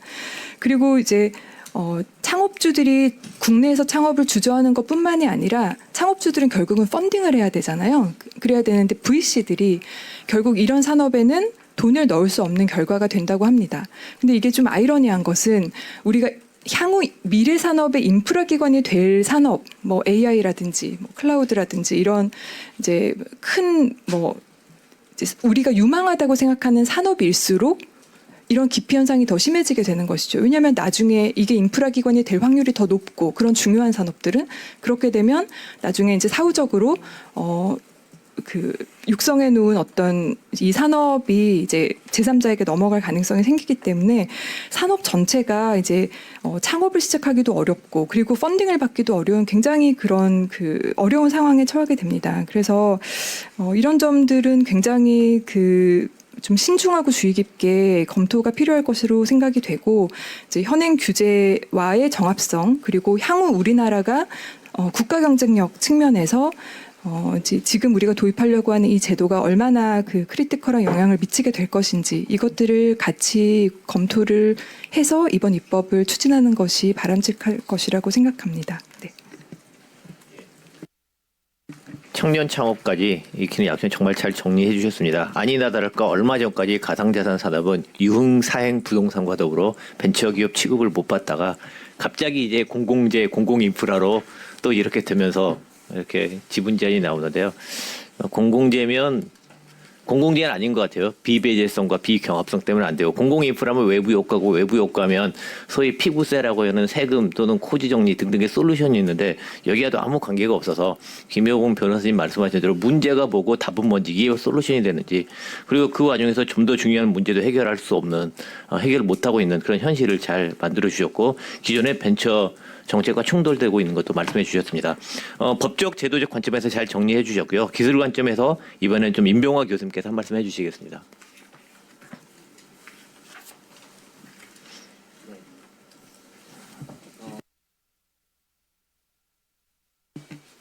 네, 안녕하세요. 성룡관대 임병화입니다. 오늘 좋은 자리 초대해 주셔서 감사합니다. 김효봉 변호사님께서 좋은 말씀 많이 해주셨는데요. 일단 먼저 좋은 발제를 해주신 전성민 교수님께 감사드립니다. 저는 이제 아무래도 조금 더 산업적인 측면 이런 쪽을 좀 더 말씀드리고 싶은데요. 우리가 지금 스테이블 코인이며 디지털 자산 기본법 발행 논의를 하고 있는 이유를 한번 생각해 볼 필요가 있을 것 같습니다. 지난해부터 갑작스럽게 되게 빠르게 이제 진행을 하고 있는데 있는 가운데 사실 우리가 미국이나 유럽과 같은 글로벌 시장을 바라보면 우리가 너무나 좀 늦었다라는 생각이 들 정도로 미국, 일본도 마찬가지입니다. 상당히 시장이 급변하고 있습니다. 글로벌 금융 자체가 새로운 금융 인프라를 기반으로 해서 금융 패러다임 자체가 바뀌고 있습니다. 뭐 기관 중심 산업에서 인프라 중심 산업으로 이미 변하고 있고 또 AI와 관련한 AI 에이전트가 이제 우리 바로 사용에 바로 눈앞에 와 있고 또 싱가포르 같은 경우에는 프로젝트 가디언과 같은 토큰화 사업 실증을 통해서 여러 금융 산업들 간의 컴퍼저블 파이낸스도 지금 준비를 하고 있습니다. 또한 뭐 나스닥과 NYSE 최근에 NYSE까지 24시간 거래를 이제 선언을 했고요.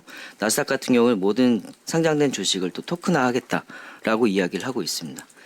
게다가 이제 최근에는 더 이제 코인베이스와 같은 코인베이스가 디지털 자산 거래소인데요.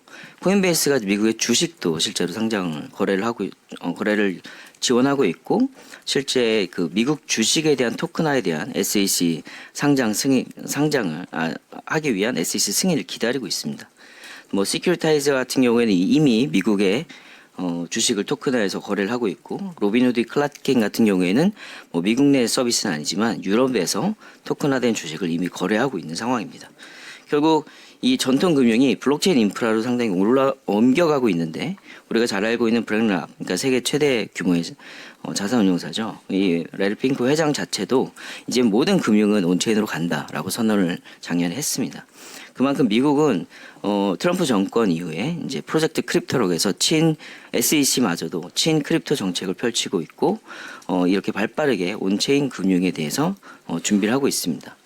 그래서 우리가 지금 이런 디지털 자산 생태계를 위해 어떤 정책적인 지금 논의가 필요하냐라고 생각을 했는데 본다면 결국은 지금 전통 금융 시장과 디지털 자산 시장과의 경계가 사라지고 있는 상황입니다. 우리가 디지털 자산 현물 ETF 도입으로 인해서 이미 주식 시장과 디지털 자산 시장이 상당히 코인테그레이 되어 있고요.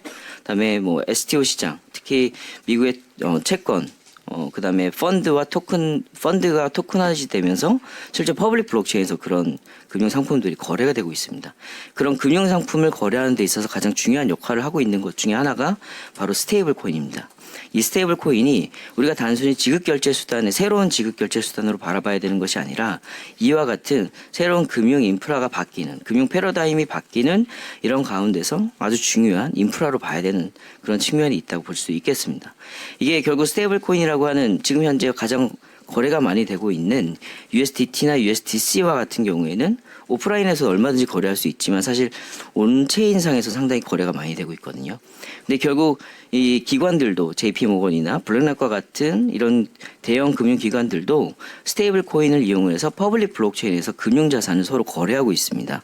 결국 이 퍼블릭 블록체인에서 스테이블 코인을 거래한다는 얘기는 퍼블릭 블록체인 위에서 있는 다른 금융이 있죠. 우리가 알고 있는 탈중앙화 금융이라고 하는 디파이하고 연계는 사실 너무나 자연스러운 흐름일 수밖에 없습니다. 그래서 현재 지금 미국에서는 클래리티 액트 안에 디파이 규제 법안도 논의가 되고 있는 상황입니다. 그만큼 이제 이런 온체인 금융이 전통 금융의 별개로 이제 발전한다기보다는 미국 내에서는 사실상 온체인 금융과 이 전통 금융이 그렇게 별개로 구별되고 있지 않다고 보시면 되겠습니다. 그래서 이제 우리나라 같은 경우에는 아무래도 미국과 금융 시스템이 다르기 때문에 다르게 바라봐야 되는 그런 부분은 분명히 있습니다만 그래도 우리가 이런 금융 환경 변화를 이해하고 이 지금의 이제 대주주 지분 제한이라든지 스테이블 코인 발행 규칙에 대한 어떤 규제라든지 이런 부분들을 바라봐야 되지 않을까 생각을 합니다. 특히 이제 이 거래소 대주주 지분 제한 같은 경우에는 우리가 주식 거래소하고 디지털 자산 거래소는 본질적인 차이가 있다고 생각을 합니다. 사정 규제와 사후 규제 이런 논의에 앞서서 일단 주식 거래소 같은 경우에는 자연 독점이 일어나는 그리고 우리나라 같은 경우 특히나 그렇죠. 어떤 기업이 자금 조달하려면 상장하기 위해서는 거래소 말고는 다른 시장이 없습니다. 그렇기 때문에 어떻게 보면 거래소가 시장을 좀 통제하는 시장보다 위에 있는 그런 특성이 있기 때문에 거래소의 어떤 권력 통제를 위한 규제가 필요한다는 측면이 있고요. 반면에 디지털 자산 시장은 우리나라만 있는 게 아니잖아요. 글로벌하게 있기 때문에 우리나라뿐만이 아니라 우리나라에서 규제를 한다 그러면 우리나라에서 거래했던 투자자나 이용자들은 얼마든지 이제 해외로 유출될 수도 있고요. 우리나라 사업자들도 해외에서 얼마든지 사업을 할 수 있는 그런 환경입니다. 그리고 과연 우리나라만 이렇게 거래소를 지분 제한을 강하게 하는 것이 이게 어떤 목적이 있는지 아까 김영규 변호사님께서 말씀해 주셨듯이 이 정책 목적이 무엇인지 정확히 모르겠습니다. 이 시장을 키우려는 의지하고 또 관련이 있는 건지 아니면 또 다른 측면이 있는지 좀 알고 싶다는 생각이 좀 듭니다. 드리겠고요. 또 스테이블 코인 같은 경우에는 다시 한번 말씀드리지만 새로운 금융 인프라로 바라봐야 됩니다. 이거는 어떻게 보면 결제 수단의 경쟁이 아닌 24/7 정산, 그다음에 이제 원장 인프라. 그렇기 때문에 결국 우리가 지금 STO를 법제화를 했는데 STO 시장도 바라보면 프라이빗 블록체인 위에서 발행을 하고 어떻게 보면 장외 거래소에서 그 토큰만 거래하는 그런 시장이 지금 만들어지고 있거든요. 사실 스테이블 코인으로 STO를 거래할 수 있는 시장이 돼야 되는 게 되게 자연스러운 흐름인데 우리는 이제 어떻게 보면 별개로 지금 진행되고 있는 상황이 상당히 안타까운 그런 상황이라고 봅니다. 결국 이제 국내 스테이블 코인 발행 논의는 발행자 논쟁에서 유통, 상호 운용, 컴플라이언스 이런 논의도 본격적인 좀 더 구체적인 논의로 넘어가야 하는 그런 시점이 아닌가 그런 생각이 좀 듭니다. 그리고 이제 제가 좀 드리고 싶은 말씀은 사실 미국이나 유럽이나 이런 이 디지털 자산 시장을 보면 사실 어떤 규제들이 들어오는 건 이미 시장이 형성되고 나서 그 시장이 어떻게 보면 육성되기 위해서 또 이용자 보호와 이제 소비자 피해를 최소화하는 방안으로 이제 규제가 들어옵니다. 즉 시장이 먼저 있었고 규제가 들어오는 형태죠. 근데 우리도 사실 그걸 받아들여야 된다고 생각합니다. 우리 정부나 지금까지 어떤 규제의 어떤 논리나 규제했던 방향을 보면 일단 규제를 먼저 하고 그다음에 시장이 들어오기를 바라는 것 같아요. 근데 이 시장은 글로벌 시장이고 이미 시장이 형성되어 있는데 이 시장이 되어 있는 그걸 바탕으로 좀 어떻게 보면 규제 친화적인 그런 기업들이 탄생할 수 있던 그런 환경이 마련될 필요가 있다고 생각을 합니다. 그리고 마지막으로 아까 김영국 변호사님께서 되게 공감이 됐던 내용 중에 일본의 워킹그룹, 그러니까 FASA죠. 사실 이 워킹그룹이 정말 매달 보고서를 냅니다. 매달 한 번씩 산학연 전문가들이 모여서 매달 보고서를 내고요. 그 보고서를 정말 투명하게 공개를 합니다. 그래서 그 워킹그룹에 참여하지 않은 사람들도 어떤 논의가 있었고 어떤 논의가 진행되고 있는지 다 알 수 있는 거죠. 사실 그거보다 사실 더 중요한 건 뭐냐면 그 워킹그룹이 보고서를 뭐 1년, 2년 단위로 이렇게 내게 되면 그것은 입법이 바로 됩니다. 그러니까 입법에 대한 시기에 대한 불확실성이 상당히 적다는 거죠. 그래서 일본이 지금까지 가장 빠르게 이런 디지털 자산과 관련한 법제화가 되지 않았나 이렇게 생각이 듭니다. 이상 마치겠습니다. 감사합니다. 예, 일본 관료들처럼 우리나라 관료분들도 일 좀 열심히 해달라는 말씀도 해주시고. 네, 제가 이제 전공이 금융인데요. 금융 역사상 제일 성공적인 금융 상품 중에 하나가 비트코인 ETF인데 우리나라가 제일 잘할 수 있고 제일 빨리 할 수 있었는데 지금은 아무런 기회를 글로벌 시장에서 찾을 수 없는 상황이 되고 아직도 못 만들고 있는 그런 상황입니다. 급변하는 사회에서 이미 너무 늦어지고 있고 현대 우리가 있는 논의가 이 상황에서 정말 렐러번트한 적합한 논의인지 아주 날카로운 말씀을 해주셨습니다. 다음은 좀 더 산업 측면에서 조영기 인터넷기업협회 사무총장님께서 말씀 주시겠습니다. 예, 저는 앞서 많은 분들 말씀 주신 것들 관련해서 그냥 조금 기업들 입장에서의 우려점들 좀 덧붙여서 말씀드려 보겠습니다. 뭐 우리 발제에서도 본 것처럼 뭐 가상자산 이용자들 1,000만 명이 넘었고 시총도 뭐 95조 원에 이른다고 얘기는 하고 있습니다. 근데 지금은 이제 규제를 통한 산업 진흥과 그다음에 혹은 뭐 기득권 보호를 위한 혁신 억제라고 하는 그 기로에 서 있는 게 아닌가 싶습니다. 지난주였죠.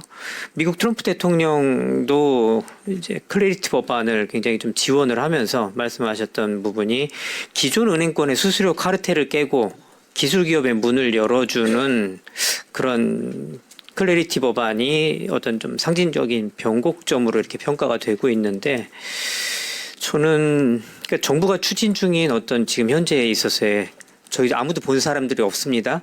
하지만 이제 아름아름으로 이제 나와가지고서 흘러나온 그 규제안이 과연 혁신가들의 경영권을 제한이라는 이름으로 내놓게 하고 사업권을 취득하려는 기득권의 방어 기제는 아닌지 한번 생각해 보게 되었습니다. 오늘 뭐 발제해 주신 거에 대한 주제가 크게 두 가지니까 저도 두 가지로 좀 말씀드려 보겠습니다. 정부가 검토 중인 대주주 이제 거래소의 대주주 지분율 제한은 뭐 많은 분들 말씀해 주신 거와 마찬가지로 민간의 창의성으로 일궈낸 경영권을 사후적으로 제한하는 위헌 소지가 있는 그런 발상입니다. 이제 법적인 위헌성과 매각 기한의 함정이라는 측면에서 한번 말씀드려 보겠습니다. 입조처에서 이미 운영 중인 민간 기업의 지분을 강제 감축하는 것은 재산권 침해 및 소급 입법 금지 위반 소지가 크다라고 이미 지적한 바 있습니다. 하지만 3+1 정도의 유예 기간을 두는 것은 나름의 절충안이다라고 이렇게 뭐 언급이 되긴 했습니다만 저희가 이제 그동안에 많은 기업이라든지 M&A 과정에 있어서 마감이 정해진 지분 매각 협상에서 3년 플러스 1년의 유예 기간이라고 하는 거는 인수자, 그게 이제 누가 될지는 모르겠습니다만 뭐 산업자본이 될지 아닌 전통적인 금융권이 될지 모르겠습니다만 인수자들에게 시간이 흐를수록 헐값 쇼핑의 기회를 주는 합법적인 약탈의 시간일 수도 있다라는 점을 꼭 좀 말씀드리고 싶었습니다. 지금 현재 이와 같은 안들이 나왔다는 것만으로도 기업들에게는 뭐 이따 우리 김도영 교수님도 말씀해 주실 것 같긴 합니다만 스타트업들 그다음에 인터넷 기업들에게는 불확실성이라는 게 엄청나게 커졌고요. 그다음에 이러한 규제 틀 속에서 우리는 뭔가를 하고 그에 따라서 이득을 얻을 수 있다라고 하는 기대, 신뢰가 굉장히 훼손된 상황이 아닌가라는 말씀을 좀 드리고 싶습니다. 그리고 또 하나, 급변하는 시장에서는 단기 실적 압박보다는 어떤 대주주의 강력한 리더십이 보안과 R&D 투자를 이끄는 핵심이라고 할 수 있습니다. 지분의 파편화는 위기 시에 아무도 책임지지 않는 방관자 효과만 나올 뿐입니다. 자꾸 우리 금융당국이나 정책당국에서 디자인을 하고 있는 게 이 디지털 자산이라고 하는 게 한국이라는 시장 내에서만 거래되고 전통적인 금융위에서 관리 감독이 가능한 어떤 그런 자산이라고 생각을 하는 것 같은데요. 비트코인이라고 하는 게 한국에서만 거래되고 있습니까? 전 세계에서 다 거래되고 있는 상황입니다. 한국만 이런 식으로 규제를 한다고 하면은 자꾸 풍선 효과 같은 것만 생기겠죠. 그다음에 이제 준 많은 뭐 1,000만 명이 넘게 이용하기 때문에 준 인프라다 이런 말씀을 하시는데요. 미국이나 EU 등에서는 증권거래소를 포함해서 디지털 자산 거래소 역시 완전 민영 형태이고 모두 대주주 지분을 직접 제한하기보다는 대주주들에 대한 적격성 심사, 내부 통제 강화, 책임 구조 확립 등을 통해서 투명성을 확보하는 방식을 택하고 있습니다. 이런 점들을 조금 고민을 해 주셨으면 좋겠는데 당최 안도 볼 수가 없고 소통도 원활하게 이루어지지 않는 상황에서는 글쎄 이렇게 말씀드리는 것들이 얼만큼 반영될지는 잘 모르겠습니다. 두 번째 주제입니다. 스테이블 코인 발행 주체 독점 관련된 부분인데요. 저는 이걸 보면서 이건 사업권 봉쇄 내지는 수수료에 대한 방어가 아닐까. 지금도 황금알을 낳고 있는데 굳이 내가 혁신을 나설 이유가 뭐가 있지? 그들 스스로의 어떤 이해 충돌이 내부에서 발생할 수도 있는 건이지 않을까라는 생각을 해보게 됐습니다. 그러면서 이제 뭐 정책 당국에서 막 이야기를 하는 걸 보면은 은행권이 참여를 해야 안정적으로 뭔가를 시작을 할 수 있다라고 얘기를 하는데요. 은행권이 그렇게 신뢰할 만한가요? 우리 비트코인이 처음에 왜 나오게 됐는지를 한번 우리 생각을 해보면 그 은행권들이 믿을 수 없다라고 해가지고서 나온 게 비트코인이지 않습니까? 지금은 이제 여러 그 디지털 자산들이 나오기는 했습니다만 제가 굳이 비트코인까지 이야기를 하지 않더라도 아마 기사 조금만 찾아보시더라도 매년 시중은행에서 거의 매년 수백억대 횡령 사고, 증권사 유령 주식 배당 사고 이런 것들이 계속 나타나고 있는 건 잘 알고 계실 겁니다. 전통금융의 내부 통제가 완전 무결하지 않음을 좀 증명하는 사례가 아닐까라고 좀 말씀을 드리고요. 뭐 굳이 제가 특정 은행에 뭐 600억 아니면은 뭐 캄보디아 법인의 17억 이런 얘기를 하지 않더라도 기사만 찾아보셔도 거의 매년 몇백억대 부당 대출 내지는 횡령 사건들은 터지고 있는 게 현재 진행형입니다. 기존의 어떤 가상자산 거래소라든지 아니면 관련된 사업자들이 내부 통제가 안 된다라고 이야기를 하지만 금융위에서 관리 감독하고 계시는 전통적인 금융권에서도 내부 통제가 안 되는 문제는 동일하다라고 하는 말씀을 좀 드리고 싶습니다. 그리고 리스크의 본질과 원화 주권이라는 측면에서 좀 말씀을 드려보면요. 2023년 실리콘밸리 은행의 뱅크런 사태에서 보여주듯이 뱅크런이라고 하는 거는 발행인의 어떤 신분이라기보다는 신뢰의 문제에서 기인하는 것이다라는 점을 좀 말씀드리고 싶습니다. 1대1 예치 증명만 좀 투명하다면 기술 기업도 충분히 안전한 게 아닌가라는 좀 말씀을 좀 드리고 싶고요. 오히려 좀 낮은 수수료를 통해서 원화 스테이블 코인이 중동이라든지 동남아라든지 이런 데로 쭉쭉 뻗어나가는 것이 그 진정한 디지털 금융 주권의 확장이 아닐까. 그다음에 뭐 앞서 우리 임병화 교수님이나 김효봉 변호사님도 말씀해 주셨지만 AI와의 어떤 실질적인 그 핏줄처럼 작동을 할 수 있는 게 스테이블 코인의 역할이다라고들 말씀들 많이 하시는데요. 지금 뭐 국가에서 LLM 뭐 만들어 가지고서 국내형 계속 뭐 자리매김을 하겠다라고 하는데 관련돼서 상거래가 일어나고 실제 결제가 일어나는 스테이블 코인들은 다 외국산들이 한다면 재주는 고민 없고 돈은 딴 사람이 버는 그런 일이 벌어지지 않을까 하는 우려도 좀 덧붙여 봅니다. 지금 세미나가 이루어지는 현 시점에서도 정책 당국의 어떤 정책 방향 아니면 그 근거 아니면 예상되는 문제와 그 해법에 대한 고민들에 대해서 이해관계자들에 대해서 설명이 이루어지지 않고 있는 상황입니다. 그러다 보니까 전통금융권의 수수료 수입을 보존하기 위한 것이 아니냐라는 세간의 오해들도 있는 상황이고요. 혁신가들의 경영권을 축소시키고 사업권을 가로막는 우를 범하는 것이 아니냐라고 하는 오해도 있는 것이 사실입니다. 꼭 지분 제한이라고 하는 그 방식만 택했어야 됐냐라고 했을 때는 그동안 있었던 많은 토론회에서 혹은 그동안에 논의됐던 TF나 많은 전문가분들도 입조처에서도 제안한 것처럼 대주주 적격성 심사 혹은 행위 규제 이런 것들로도 충분히 시장 건전성을 확보할 수 있다라고들 이야기를 하고 있습니다. 어떤 지분 뺏기라는 오해를 받으면서까지 효과를 기대할 수 없는 거친 규제 방식을 강행하기보다는 기술 기반 인프라를 통해서 실질적인 이용자 보호를 실현해야 되는 게 아닌가라는 생각을 좀 하게 됐습니다. 규제는 혁신을 돕는 가이드라인이어야지 혁신가의 목을 죄는 올가미가 되어서는 안 됩니다. 혁신가들이 자유롭게 기술 경쟁을 펼칠 때 우리 국민들은 비로소 저렴하고 안전한 디지털 금융의 혜택을 누릴 수 있을 것이라 생각을 합니다. 제가 이 말씀은 마지막으로 드릴까 말까를 굉장히 고민을 했는데 그래도 준비했으니까 말씀을 드려보면 정부의 목적이 이용자 보호와 산업진흥의 조화입니까? 아니면은 혁신과의 성과를 전통 금융권의 손에 쥐어주려는 것입니까? 라는 말씀을 드리면서 맺도록 하겠습니다. 이상입니다.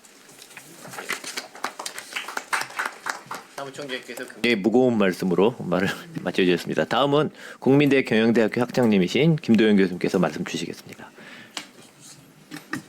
네, 안녕하세요. 김도현입니다. 여기 지금 자료에 제 토론문이 안 들어 있습니다. 그래서 너무 죄송한데 핑계를 굳이 대자면 제가 이 토론문 마감 시간에 저희 가족이 두바이에서 탈출 중이어가지고 제가 일정을 맞추지 못했습니다.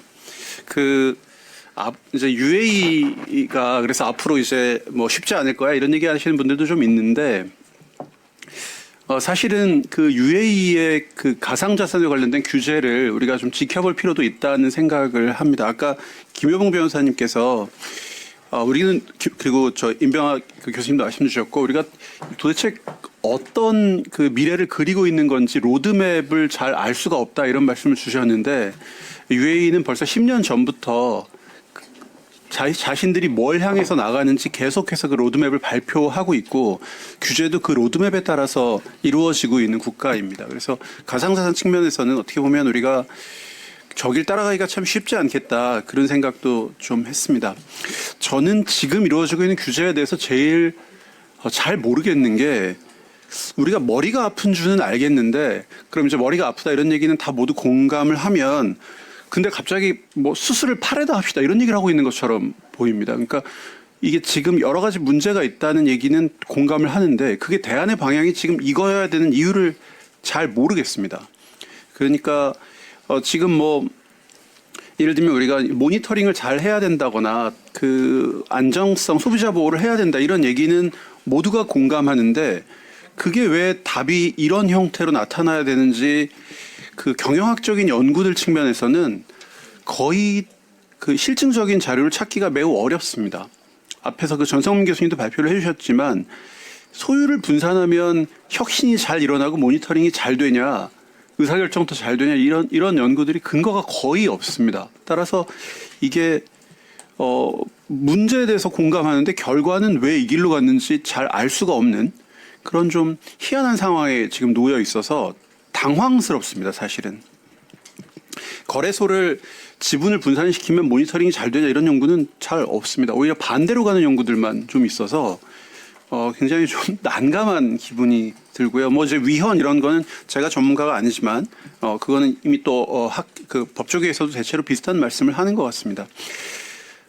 제가 제일 걱정하는 건 우리가 한 5년쯤 뒤 혹은 3년에서 5년 뒤를 보면 AI 에이전트들이 이제 결제를 하는 판으로 갈 텐데요. 그건 우리가 모두가 예상하고 있는 바인데 그 길을 은행이 갖고 있는 게 맞냐 이렇게 생각하면 굉장히 이상한 기분이 듭니다. 한국의 은행들의 좀 되게 죄송한 얘기인데 PER이나 PBR을 보면 글로벌에서 제일 낮거든요. 한국의 은행들이 혁신을 제일 못하고 있다는 거는 너도 알고 나도 아는 얘기인데 이제 이 일을 은행이 하겠다는 이야기도 좀 되게 황당하게 느껴지는 측면이 있습니다.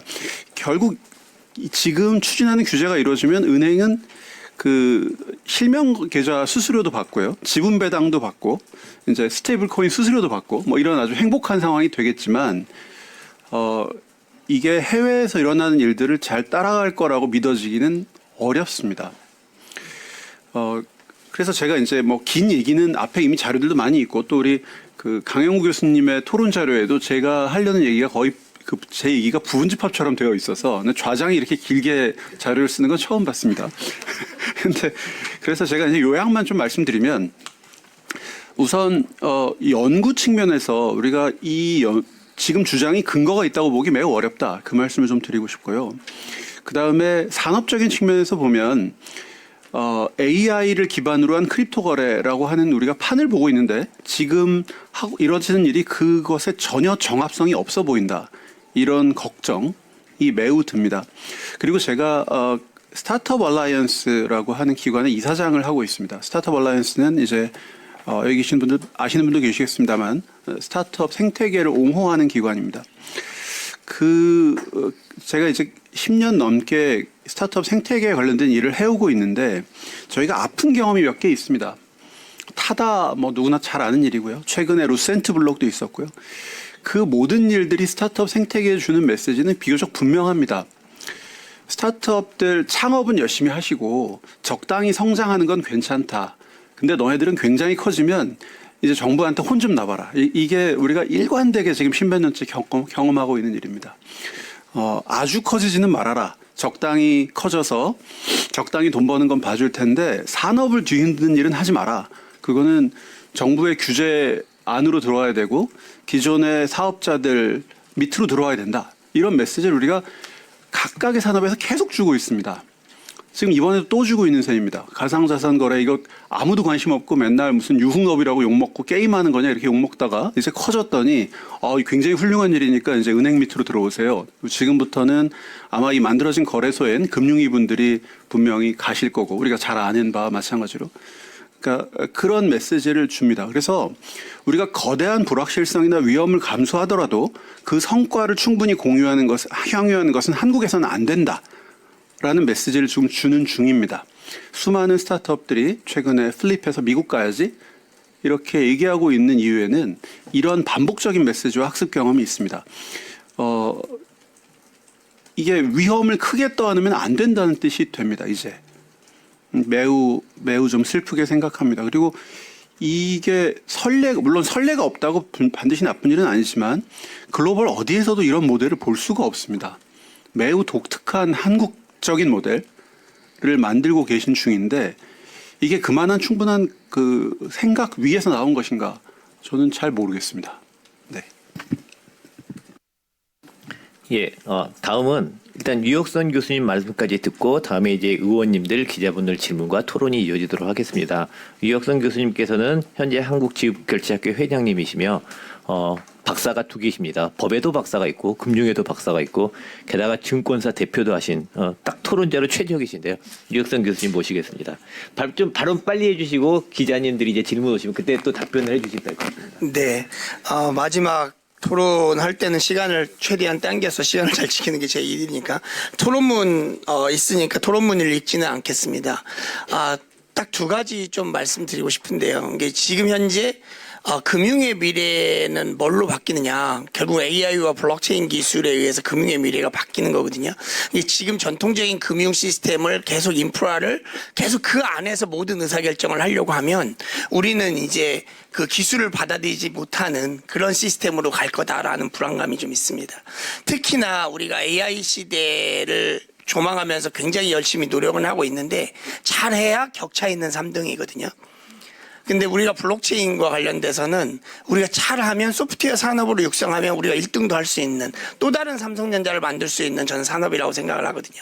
우리가 2017년 이후로 이 블록체인과 관련돼서 우리가 어떤 시각을 가졌냐, 굉장히 이제 안 좋은 시각을 갖다 보니까 이런 분야를 개척하지 못했고 가르치지 못했어요. 사실 소프트웨어 산업으로 가르쳤으면 지금 아마 우리가 지금 현재도 블록체인 산업이 굉장히 많이 발전하고 있는 와중에 우리가 굉장한 역할을 글로벌에서 할 수 있을 거라고 저는 생각을 하는데 그 점에서 굉장히 많이 아쉽다라는 생각이 좀 들고요.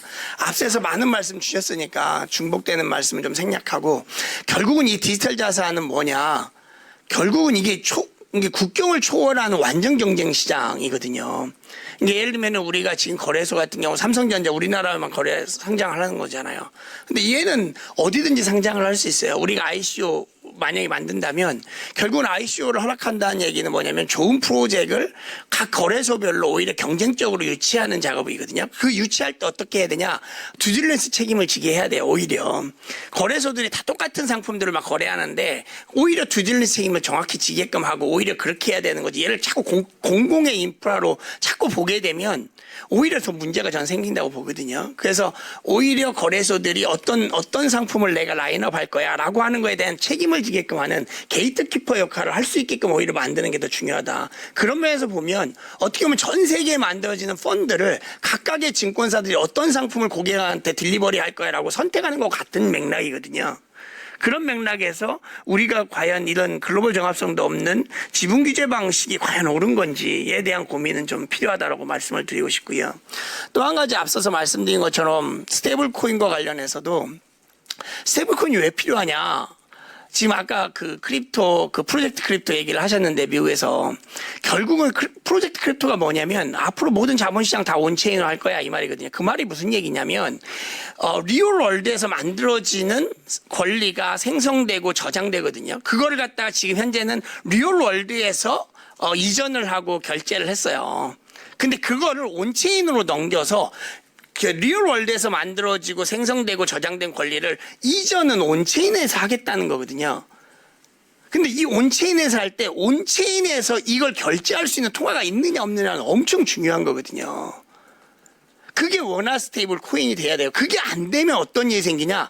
US 스테이블 코인이 그 시장을 장악하는 거예요. 그럼 온체인에서의 통화 주권이 없어지는 컨셉이거든요. 그러면 원화 스테이블 코인이 그냥 대충 만들어지면 그냥 만들어지는 거냐? 원화 스테이블 코인 가지고 무슨 편의점 가서 뭐 물 사 먹고 김치 사 먹고 이런 게 아니잖아요. 이 정말 온체인상에서 중요한 인프라를 만드는 거거든요. 지금 아까 비들 얘기 잠깐 하셨는데 비들과 비슷한 게 뭐냐면 템플턴에서 똑같은 상품이 나왔어요. 이게 국채를 코인화한 거가 비들도 있지만 템플턴도 있어요. 템플턴은 0.5 빌리언, 500만 불밖에 안 되고요. 비들은 지금 2.5 빌리언이에요. 즉 5배가 넘습니다. 왜 이런 규모의 차이가 만들어졌냐? 그 비들은 블랙락이 만든 비들은 온체인에서의 결제 통화가 USDC와 링크해서 존재를 하고 있고요. 템플턴은 온체인에서 결제를 하지 않아요. 그냥 토큰은 부킹만 거기서 온체인이 되는 거고 실제 거래는 리얼월드로 와서 다시 달러에서 현금으로 거래를 하는 거예요. 이런 구조를 만들면 성공할 수가 없어요. 우리가 지금 토큰 유권 만들면서도 사실상 저는 굉장히 문제가 있다고 생각하는 게 바로 그 점인데 우리가 기본적으로 원화 스테이블 코인을 어떤 방향에서 바라볼 거냐를 잘 생각하면 원화 스테이블 코인을 어떻게 만들 건지도 나오는 거예요. 이게 굳이 이거를 컨소시엄을 어떻게 만들 거냐는 사실 그들의 영역이거든요. 전략적으로 어떻게 제휴하면 잘 만들 수 있는지를 고민하게끔 만들어서 얘가 성공할 수 있게끔 만들지 않으면 온체인에서의 통화 주권이 없어질 수 있다라는 걱정이 저는 앞선다라고 말씀을 드리고 싶습니다. 즉 결과적으로 얘기를 드리면 규제라고 하는 게 결국은 뭐냐면 규제라고 하는 거가 우리가 아프면 팔이 마비가 오면 정확한 이 경혈점을 딱 찾아서 침 한 방 놓으면 팔 마비 풀리거든요. 근데 잘못하면 어떻게 되냐면 잘 모르면 침 10방울 놔요. 그럼 팔의 마비는 풀리죠. 근데 그 결과 뭐가 오죠? 다리가 마비가 오는 게 규제입니다. 정말로 심사숙고했었으면 좋겠습니다. 우리가 지금 갑작스럽게 지분 규제가 도입돼서 무슨 유예기간도 두고 그럴 거라면서요. 유예기간을 두는 것보다 더 중요한 건 뭐냐? 더 심도 있는 논의를 통해서 이런 부분이 정말 우리가 달성하고자 하는 규제의 정합성에 맞는 방식인지를 좀 더 고민하고 실현했으면 좋겠습니다. 마지막으로 지금 현재 우리가 지금 스테이블 코인 발행 규제, 그 다음에 갑작스럽게 등장한 거래소의 지분 제한 문제로 디지털 자산을 규율해야 되는 정말 중요한 이슈가 너무 많거든요. 근데 오늘 또 지금 그 두 가지 주제 가지고 토론을 하고 있다는 게 저는 너무 가슴이 아파요. 글로벌에서 누구도 토론하고 있지 않은 이 주제를 왜 우리는 이 주제만 가지고 계속적으로 토론을 하고 있나요? 더 많은 주제가 사실 디지털 자산 산업에서 굉장히 중요하거든요. 앞으로 어떻게 우리가 블록체인 기술이 어떻게 금융의 미래를 바꿀지에 대해서 고민을 해야 되는데 그 고민을 못하고 있다는 게 저는 더 가슴이 아프다고 생각이 됩니다. 이상으로 마치겠습니다. 예, 유혁선 교수님 중요한 말씀을 해주셨습니다. 한 가지만 쉽게 제가 설명드리면, 그러니까 앞으로 삼성전자 하이닉스 주식도 토큰화되면 원화가 아니라 달러나 엔화 스테이블 코인으로 거래될 거다 안 만들면. 그리고 국민성장펀드 150조로 인공지능 성공시켰는데 분명히 성공시켰는데 돈이 계속 빠져나간다. 결제가 달러 스테이블 코인으로. 네, 이런 중요한 말씀을 해주셨습니다. 다음은 이 자리에 참여해주신 기자님들 그리고 의원님들 말씀도 듣는 순서를 갖도록 하겠습니다. 네, 간단히 손을 들어주시면 제가 발언 기회 드리도록 하겠습니다.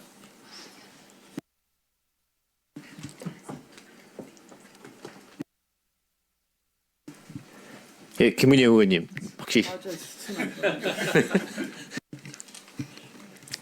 제가 예전에 잠깐 공직자 생활을 했을 때 그때 저희끼리 했던 농담이 하나 있습니다. 대한민국에서는 정부 부처가 체육대회를 하면 그제서야 기업은 숨을 쉴 수 있다. 그게 이제 지금 사실 정부 논리는 그거 아닙니까? 아니 지금 어항 안에 물고기가 있는데 물고기가 너무 커서 어항도 흔들리고 다른 물고기 피해 볼 수 있으니까 물고기 지느러미 좀 자르자. 수조라는 시장이라는 수조를 키울 생각을 하질 않고요. 근데 제가 지금 전반적으로 지금 오늘 이 훌륭한 토론을 해주셔서 잘 들었고 공통적인 건 이게 지금 디지털 가상자산 거래소만의 문제가 아니다. 전반적으로 우리나라 기업들 그리고 이 경제를 혁신과 성장을 이루겠다는 모든 분들이 직면하고 있는 현실과 저는 동일하다고 생각을 하거든요. 법률만 하더라도 지금 처분적 법률이 얼마나 문제가 되고 있습니까? 그러니까 사후에 특정 개인이나 소수에 대해서 권리를 박탈하는 처분적 법률뿐만 아니라 기업에 대해서도 이렇게 사후에 규제를 하는 부분이 저는 예전에 한참 1960년대, 90년대까지 정부가 가이드라인을 줘서 민간은행 통제를 했던 은행법하고 굉장히 비슷하다는 생각이 들어요. 그때 은행법 같은 경우에도 아까 변호사님 말씀 주셨지만 1인당 그 지분 소유 한도도 비금융권은 5에서 10%까지 제한을 뒀거든요. 그러다 보면 나왔던 게 뭐였냐면 이제는 주인 없는 은행이 되다 보니까 어느 은행을 가든지 비슷한 수수료, 비슷한 영업시간, 비슷한 서비스, 사실상의 독점화된 카르텔이 되다 보니까 최근에 이재명 대통령도 이야기하셨잖아요. 은행 고금리 이자 장사하지 마라라고 했는데 이제는 생산적 금융해야 된다고 했었잖아요. 근데 이제 이자 장사에다가 수수료 독점까지 다 주면은 어떤 괴물을 키우겠다는 겁니까? 이 정부는. 저는 그래서 기본적으로 앞으로 책임은 기업이 지고 그다음에 권한은 정부가 가져갈 수 있는 그 통제 유혹에서 벗어나고자 하는 게 오늘 토론의 주제였음에도 불구하고 이게 저는 현실적으로 이 법을 그대로 통과시킬 가능성이 높다는 생각도 듭니다. 그러면 이때 우리의 생태계는 어떻게 될지 디지털 자산 거래소가 맞닥뜨릴 미래는 어떻게 될지 누가 설명을 해주시면 기자님들이 기사 쓰실 때 좀 편하시지 않을까 생각이 듭니다. 혹시 저도 금방 가봐야 되는 상황이긴 한데 잠깐만 짧게 말씀드리고 또 해주신 말씀도 나중에 전에 부자진 통해 전해 듣도록 하겠습니다. 저는 오늘 이제 굉장히 시의적절한 주제고 정말 우리가 절실한 목소리를 낼 수 있는 이런 기회가 마련된 거에 대해서 다시 한번 많은 공감을 하고 있고요. 그리고 디지털 자산 공약 관련해서 아까 벤처 인증도 있었지만 저희 국민의힘에서 대선 공약했던 것 중에 1거래소 1은행 제한 부분도 오늘 논의가 잠깐은 있었는데 그때 했었던 논의가 지금 계속 됐더라면 얼마나 좋을까. 아까 답답한 말씀 주셨는데 지금 이런 논의 말고 그런 우리가 또 혁신을 이룰 수 있는 정말 건전한 생태계를 이룰 수 있는 디지털 자산의 논의가 할 것들이 너무 많은데 아쉽다는 말씀 다시 한번 드리고요.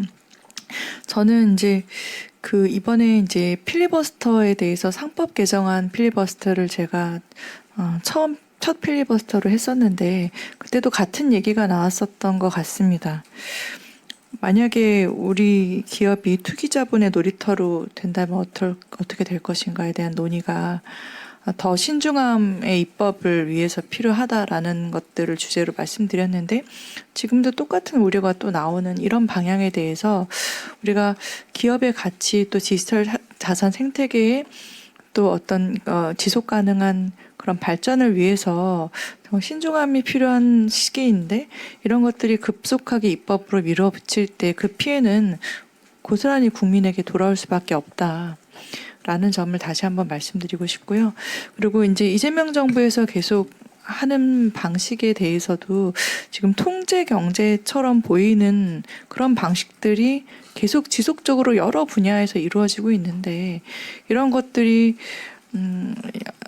정말 혁신이나 우리가 더 국가 미래를 위해서 나아갈 방향에 대해서 잘 가고 있는 방향인가 계속 점검이 필요한 부분들이 곳곳에서 나오고 있어서 그런 부분에 대해서 여러분들께서 내시는 목소리들이 더 반영될 수 있도록 저희가 해야 될 부분이 많은 것 같고요. 국회에서도 이런 부분들이 더 논의될 수 있는 장이 열어져야 되는데 다른 논의들로 지금 더 논의를 많이 하지 못하는 현실에 대해서 안타까운 마음을 금할 수 없고요. 하여튼 앞으로 우리가 계속 이런 부분에 대해서 국민의힘에서라도 계속 더 목소리를 많이 내고 우리가 해야 될 방향을 더 명확히 면밀히 짚고 우리가 정말 대한민국이 더 나은 미래로 발전할 수 있도록 계속 목소리를 내겠다. 그리고 많은 목소리를 들려주시면 그 목소리를 대변해서 내겠다 말씀을 다시 한번 드립니다. 네, 오늘 너무 좋은 말씀들 감사했습니다. 예, 김은혜 의원님, 예, 최고위원님께서 작년에 노벨 경제학상을 악용 하윗 이런 분들이 혁신 패스가 기득권과 관계 설정을 해서 어떻게 돼야 되나라고 노벨상을 받으셨는데 정확히 그에 부합하는 말씀들을 해주셨습니다. 네, 혹시 네, 기자님 질문 부탁드립니다. 네.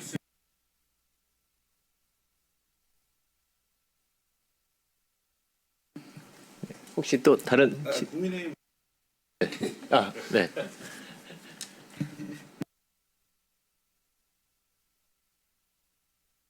국민 네, 아니요. 예, 답변을 드려야죠. 이게 기본적으로 이 디지털 가상자산에만 국한되는 문제라고 말씀을 드리는 걸로 답변을 대신합니다. 사실은 저희가 상권 분립이라고 하는 그리고 이제 견제와 균형이라는 측면에서 보면 이 국가가 제가 아까 말씀을 드렸던 것처럼 디지털 가상자산은 이 시장은 국가가 만들어 놓은 운동장이 아니었습니다. 민간이 먼저 자율적으로 이 시장을 키워왔습니다. 그런데 이만큼 키워온 시장은 이제 국가가 관리하에 한번 챙겨보겠다라고 하는 순간 그건 소비자의 피해로 직결이 됩니다. 제가 아까 은행법 말씀드렸지만 은행이 그렇게 주인 없는 은행이 되면서 사실 그동안에 정책자금 지원하라라고 할 때 그게 소비자들 대출금리나 예금 이자로 전가가 됐어요. 이렇게 되면 나중에 거래소에 같은 경우에도 사실 괴물을 키우기 전에 우리 안에 성장하고 있는 싹부터 잘라내는 그런 통제 유혹에서 벗어나는 게 먼저다라고 생각하고 오늘 말씀 주신 이 세미나의 의견이 저희 당론으로 가도 될 만큼 정합성에 있어서의 존경을 보냅니다. 네. 예, 그 민주자역의 민주당 자산 예 질문 부탁드리겠습니다.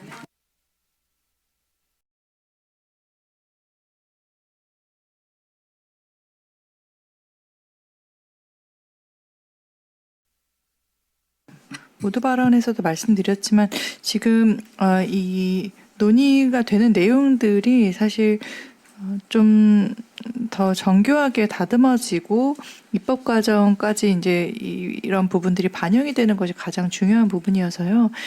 두 가지 관점 다 중요한 부분이고 오늘 그래서 그런 이 논의에 대해서도 오늘 논의에서도 두 가지 관점이 모두 반영되어서 논의가 이루어졌다고 생각이 되거든요. 근데 이런 것들이 이제 일방적인 법안 처리가 되는 경우가 많다 보니까 아쉬움이 많다라고 말씀을 드리는 부분이고요.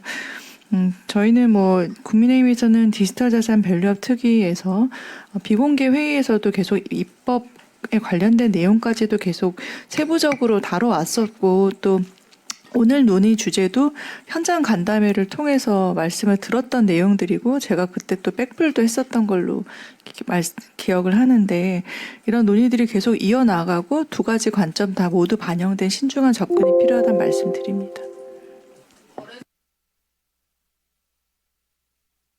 저희가 이걸 뭐 이렇게 딱 명확하게 말씀드린다기보다는 이런 논의가 계속 이루어져야 된다는 말씀을 드립니다.